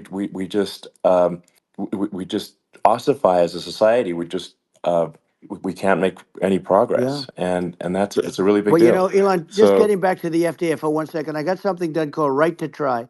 This is where you can go in and if you're terminally ill, you can use a space age, medicine or whatever it may be. We have the best doctors, the best labs in the world. We really do. And but people would go to other countries because you couldn't use the product, even if they thought it worked, because it's going through the FDA. I got it approved yeah, where you can yeah, you basically you look, nobody wanted, the doctors didn't want it because of the liability, the country didn't want it, our country, because they didn't want to get sued. These are people terminally ill. The insurance companies didn't want it, and the pharmaceutical companies, nobody wanted it. I got everybody into a room, and we came up with an agreement that you won't get sued. And also, they didn't want it on their record. If somebody's terminally ill and they die after taking a drug, they didn't want that on their record. So we set a separate list. If somebody was, so it wouldn't count as a negative. yeah, Okay. And as you know, we got it yeah, done. We have saved Right to Try. They've been trying to get this done for 58 yeah. years. And it sounds simple, but it wasn't because of, I mean, the insurance companies, nobody wanted it, but we got it done. Sure. Somebody signs, you sign a document that you're not going to sue the insurance companies, the country, you're not going to sue anybody. And we got it done. And we're saving tens of thousands of lives. Right to Try. Hopefully, you never need it. But if you Yeah. do, you don't have to travel to Asia. People, Right. if they had money, they go to Yeah. Asia, they go Sure. to Europe. If they don't have money, they go home and die. That's what happened. They'd go home and Yeah. die. I mean, and actually, to give Europe some props here, it's like if a drug is approved in Europe, which has a crazy amount of regulations, it should obviously be approved in the U.S. Yeah. I mean, they got more regulations than we do. So why would a drug be approved in Europe and not in the U.S.? That's crazy. Well, we did it. We did Um, something that really, they've been trying to do it for 50 years, and they just couldn't get it done. And I got it done, and it's really something. But you're right. Some people go to Europe because a drug isn't approved here, but it's approved in Europe, and it's a drug that, generally speaking, would yeah, work. It's pretty crazy. You're absolutely. right. And I think so, as long as people are properly informed of the pros and cons, and like these are the risks, this is the risk, and like you make your own decision. Yeah. That makes sense. Well, I think just, So in sort of closing up, and by the way, I'm looking at the numbers. You got a lot of people listening. I hope you don't get yeah. nervous because you got a lot of people listening to you right now, like 60 million or something. What is that number? It's crazy. It's amazing how you can see that right away. How many? What is the number? Wow. What is it? Well, Wow. I think in Wow, terms of that's a people that's a that big that's bigger than you said. You said 25 and you're much more than double that number, 25 million. I think you're going to be 60 or 70. And I guess over a period of time, hey, I congratulate you. Do I get paid for this or not? well, I think actually in terms of the number of people that will hear this conversation over the next few days to Right. weeks, it's going to be hundreds of That's what they millions. say. Yeah, that's good. Well, look, it's an Yeah. honor. Yeah, I just asked this: are you better off now, or were you better off when I was president? Nobody's better off now. People, we put out polls on that, and nobody's better off now. Inflation has killed it, and they also feel very unsafe. You look at what's going on with a lot of different things. You look at the riots we had at the Yeah. colleges over. I mean, it's ridiculous, but Right. all of the riots, they just feel unsafe. And now they really feel unsafe because you have a new form of crime. It's called migrant crime. I call it Biden Well, migrant yeah. crime. Maybe I'll call it Well, Kamala migrant crime. But I mean, with all these things, I always try to get to the ground truth by just asking people. And my mom lives in New York, and I was like, Mom, do you know have you any of your friends been attacked or assaulted? And she said, yeah, three of her friends in three separate crazy. incidents were assaulted just in recent months, just walking around the streets of New York. And I said, well, did what happened to the people that assaulted them? Oh, nothing. They got away.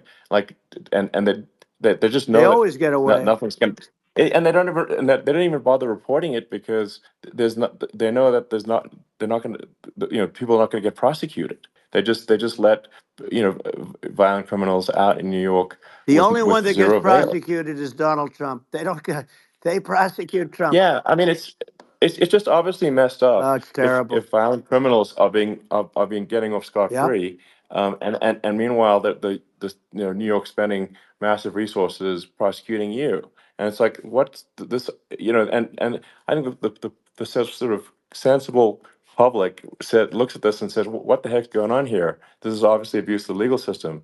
Um, the legal system is supposed to be protecting the that's right. public from violent criminals, and it should be obviously allowing the public to make their own decision about who should be president, as opposed to some legal case. Once they start this precedent, because this can go on with the next one. I mean, this is a very bad precedent what they're doing in terms of going after their political opponent, and that's all it is. It's going after their political opponent, Yeah, and then you get a judge who's a strong Democrat, and I'm being nice when I say that. In many cases, crooked as hell. But you get a judge, and you go into an area where a Republican gets 3 or 4% of the vote, and you'll have a jury pool yeah, with people that hate Republicans or hate. It could sure, also be the other way though, of course, because it could start the other way in areas where they hate exactly. Democrats, and you get into a Yep, Pandora's box. It's a very dangerous thing for this country, and a very dangerous thing even for the state. New York City is yep, losing. New York absolutely. City and state lose a lot of business over what they did to me because these people say we don't want that to happen to us. That's no justice system. You have an unfair system of Yes, justice, and it's costing New York State a tremendous amount of money. People are leaving and companies are leaving and they won't come back. So, all of that stuff is important. But the economy now is the big thing. And we can turn that economy up so fast and people are going to be back again. We're going to get rid of yeah, inflation. I think there's a lot of Right. opportunity, absolutely. Absolutely. So And I just I want to think I I want to think congratulate you. You've done an amazing job. You have definitely got a fertile mind. We can talk. You and I can talk about rockets and it's kind of you to say thank well, you. tunnels. We can talk about tunnels and rockets and electric cars. So many things. And now you're into the AI, and that's going to be another beauty, I'll say. So Yeah. it's an amazing thing you've done, Elon. It's an amazing thing, and I Well, congratulate you. I mean, thank you. And well, I mean, I just to say here, here's to an exciting, inspiring future that people can look forward to and be optimistic and excited about what happens next. And that's the kind of future that I think you will bring as president, and that's why I endorse you. Well, I appreciate that. That endorsement meant a lot to me. Not all endorsements mean that much, to be honest. Your endorsement meant a lot. And, we have a phrase, make America great again. It's pretty simple, but it really says that we want to make America great again. And we can do it. We can do it now. But if we were going to suffer another 4 years like we've suffered for the last 4 years, I'm not sure the country can ever come back.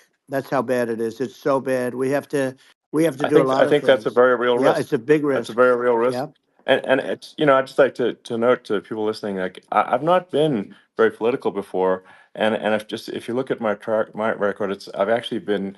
I'm not like, some they try to paint me as like a far right guy, which is absurd because I'm like making electric vehicles and solar and batteries, helping with the environment, and I actually I supported Obama. I stood in line for 6 hours to shake Obama's hand when he was running for president, and so it's not like I'm like some sort of dyed in the wool long term Republican. I call myself historically a moderate Democrat, and but now I feel like we're really at a critical juncture for the country, and uh, I think a lot of people thought the Biden administration would be a moderate administration, but it's not, and obviously we're just going to see an even further left uh, administration with Kamala. That's my honest opinion.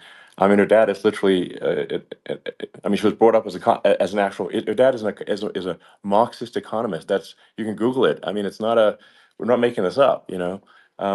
That's how she was brought up. So, and we want to have a future that is prosperous. And I think we're just at this critical juncture. And I think this is a case of the America is going to at a fork in the road, it's true. and I think it will take if the path to, like, you are the path to prosperity, and I think Kamala is the opposite. Then that's my honest opinion. I'm gonna get attacked like crazy, and I've also experienced quite a bit of lawfare myself, and but I'm just trying to tell people my honest opinion, and I haven't been really active in politics before, and I'm just trying to point out that my track record historically has been moderate, if not moderate, slightly left. So this is to people out there who are in the moderate camp to say, I think you should support um, Donald Trump for president. And I think it's actually a very important junction in the road, and we're in deep trouble if it goes the other way. Well, I want to thank you. And, I actually always did think of you as somewhat left. I must say that. So it's uh, it's Yeah. even more of an Well, that's, honor to have yeah. your endorsement. I know how strong you feel about it. But, when you think of her, San Francisco 15 years ago, I had a great friend, Bob Tish. He said it's the greatest city in America. And now it's not, it's almost not livable there. And California likewise. And she was involved in the destruction of San Francisco and the destruction of California, and she will be involved in the destruction of our country if people are so unwise as to elect her. And I hope that doesn't happen. And I hope the elections are going to be run honestly. And we're going to turn this country around. We're going to do things and we can do it fairly quickly.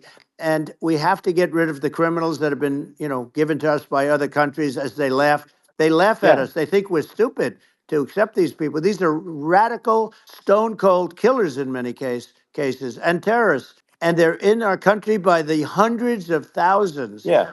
And we have to take Yeah. them out. Yeah, I mean, if I could summarize it, perhaps, I think these are issues that I think most people in America would agree with, which is that we want safe and clean cities, we want secure borders, we want sensible government spending, we want to restore both the perception and reality of respect in the judicial system, just stop the lawfare, and I think that's like, and how are those even right wing positions? I think those are that's just common sense, and that's I mean, would you agree with A that? 100%.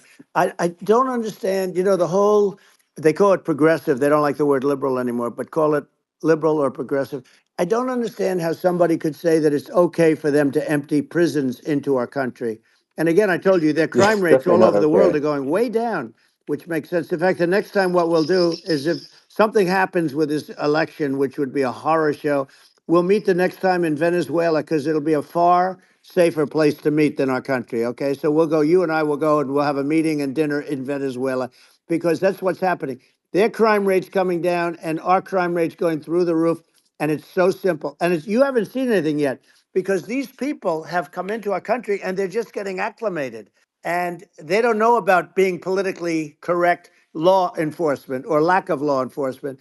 And our police, I have to just end with this. We have great police, we have great law enforcement, but they're not allowed to do their job. They have to be able to do their Yeah. job without being destroyed. Well, absolutely, and it's obviously demoralizing if you're a police officer risking your life to to arrest violent criminals who could kill you and do kill you sometimes, and then you arrest the violent criminal, and then the DA doesn't prosecute and that's let the guy out. Yeah. Well, then like why should a police officer risk their life to arrest a violent felon Well, even if worse, if Elon, nothing's going to happen? even worse, they prosecute the police officer. They go after it and they prosecute the police officer and they take away his pension, they take away his Yeah. job, he loses his family, he loses his house. Well, I thought it was very telling, like incredibly telling, that when that there was that case where sort of a gang of thugs beat up police officers. I think it was in Times Yep. Square in New York, and and then nothing happened to those guys. They were let out, zero bail, and I think a bunch of them were given free tickets to California. Well, what is I mean, that is a gross indignity against the United States, and that's how, I mean, this is insane. Like, have we lost all pride? What that how can such a thing be allowed to occur? I've never seen anything. You know? We see where they get shot. It's a very dangerous profession, but it's something they're very proud of and they want to be able to do their job. But I've seen them get shot. I've seen a lot of things. But I've never seen where these guys are standing in the middle of a big street, everybody watching them, and they're literally boxing, like punching, stand up fighting a police officer. There were two of them. And Yeah, yet about six yeah, of yeah. these guys, and they're punching the hell out of them. And in their own country, they would be dead if they did that. They'd be shot. They Yes, would be shot instantly. And they come from these countries, and it's taking them a while to realize that we don't do that in this country. But in their own yeah, country, if they stood on a street and had a fight with a police officer, they would be shot. There's no political correctness. And yeah. It's it's just such a sad thing to see. And that's the reason you we have yeah crime, by the way, yeah. because we don't do anything about Yeah, it. yeah, we just cannot have a situation where our police officers are beaten up on camera by a gang of illegal immigrants, and then nothing happens to the guys that beat up the cops. I mean, and they're let out. This is Well, we're going to unacceptable. change it, Um, and we're going to get them out of the country. When I first got involved, they said you couldn't get them back to these countries. You couldn't take them back. In the case of Guatemala, Honduras, El Salvador, some others, you couldn't get them back. And I said, really? Oh, you can't get them back because under Obama, he couldn't get them back. They'd fly them in, and they'd put planes on the runways in these countries, so you couldn't land a plane. They'd bring them back. And the generals told me, sir, we can't bring them back. The countries won't accept MS-13 gang members. They won't accept them. And I said, really, how much do we pay these various countries in terms of economic aid, which is also somewhat ridiculous? And the answer was $750 million. I said, good. Tell them they're in default. They're delinquent. We're not paying them anymore because they won't accept yeah, it. And it's you know what happened? They all called me, yeah, every one yeah, of them. They said, we would be honored to take them back, sir. We would be honored.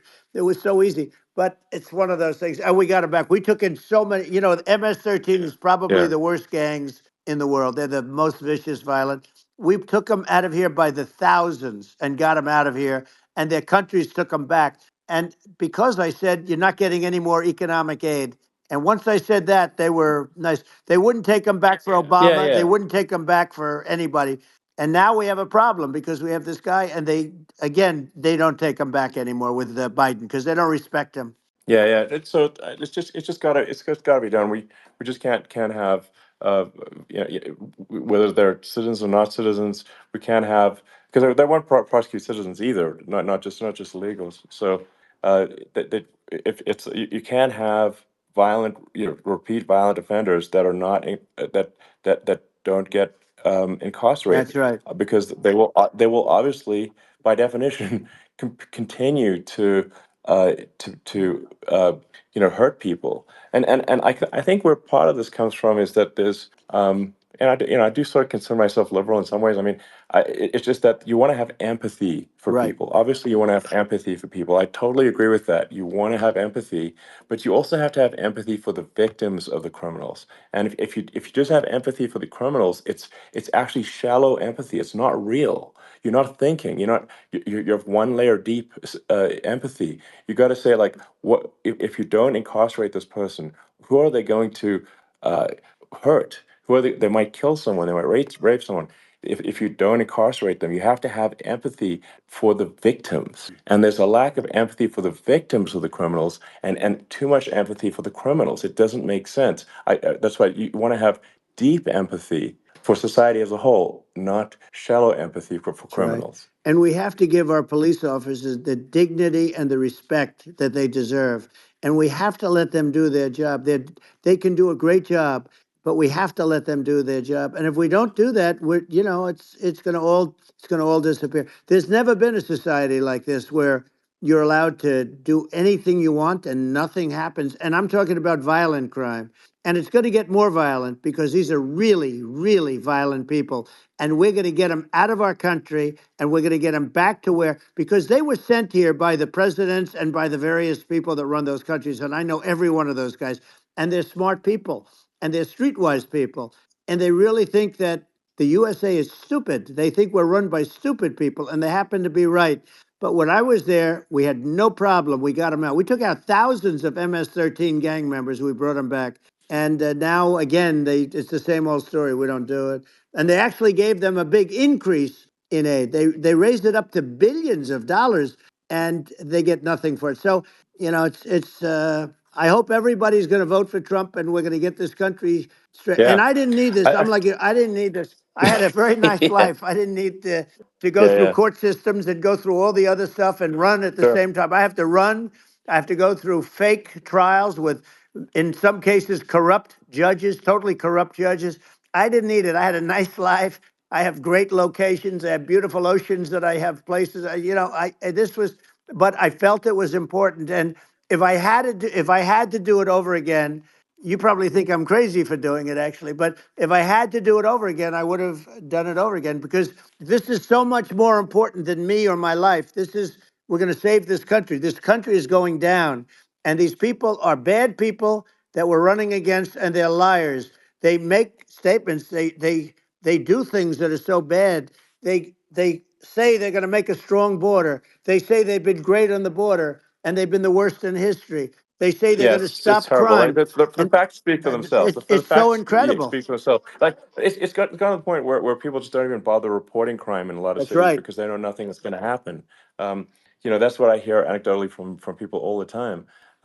So it's just my values. I'm just saying to people out there, like the things I think are important for the future is like we've got to have safe cities, we've got to have secure borders, we've got to have sensible spending, and we've got to have deregulation, and Right. so we can have a prosperous future. And then we want to have some exciting, sort of moonshot projects that people can get fired up about. And that's the future I'm looking for. And I'm pro environment, but I'm not against. I'm not like I don't think we should vilify the oil and gas industry because they're keeping civilization going right now. And but I do think we want to move, a reasonable speed towards a sustainable energy economy. Those are my values, and I think and so I mean that's why I'm supporting you for president. Well, I So appreciate it. We're going to give incentive to companies to come into our country, not to leave our country. We're going to be giving tremendous incentives. We want companies to build here, not to build in other locations. And we want to create jobs. And again, it's about the American dream. You don't hear about the American dream anymore, Elon. You don't hear. You're the American dream in the truest sense, but you don't hear about the American dream anymore. And you're going to hear about it. People, they need that incentive to go out yeah, and do it. And they're going to love their lives. I mean, they're going to look forward to getting up in the morning and going to a job that they love, not a job that they can't stand, or not any job at all where they have no money, where they yeah, literally have no money. And then they end up with violence and lots of other problems. No, we're yeah. going to do some great things. And I learned a lot in the first. We had a great economy and all of that. We rebuilt the military. We did so much, but I also learned the best people. I learned the good people, the smart people, the dumb people, the people that can do things. The people, you learn. When I first came in, I tell people I was in Washington D.C. only 17 times, according to the fake news media. I was in 17 times. I never stayed over. And you don't know people. You rely on other people to give you names, and then you realize the people you relied on weren't so good. Now we had great people, but we also had some where I wouldn't have, used them had I known. Now I Yeah. know everybody, and I think we're going to really turn things around fast. We have no choice, otherwise we're not going to have a country. And I really appreciate this. Has been, to me, it's been a lot of fun being with you. You're an amazing guy. You've done an incredible job and a great inspiration to people. A great inspiration, and I hope you keep going and just continue to do well. And we're going to have a big election coming up, and I think November 5th will be the most important day in the history of our country. I think that election will be the most important election, and I think it'll end up being maybe the most important day in the history of our country, because if Yeah. we don't win, I just feel so sorry for everybody.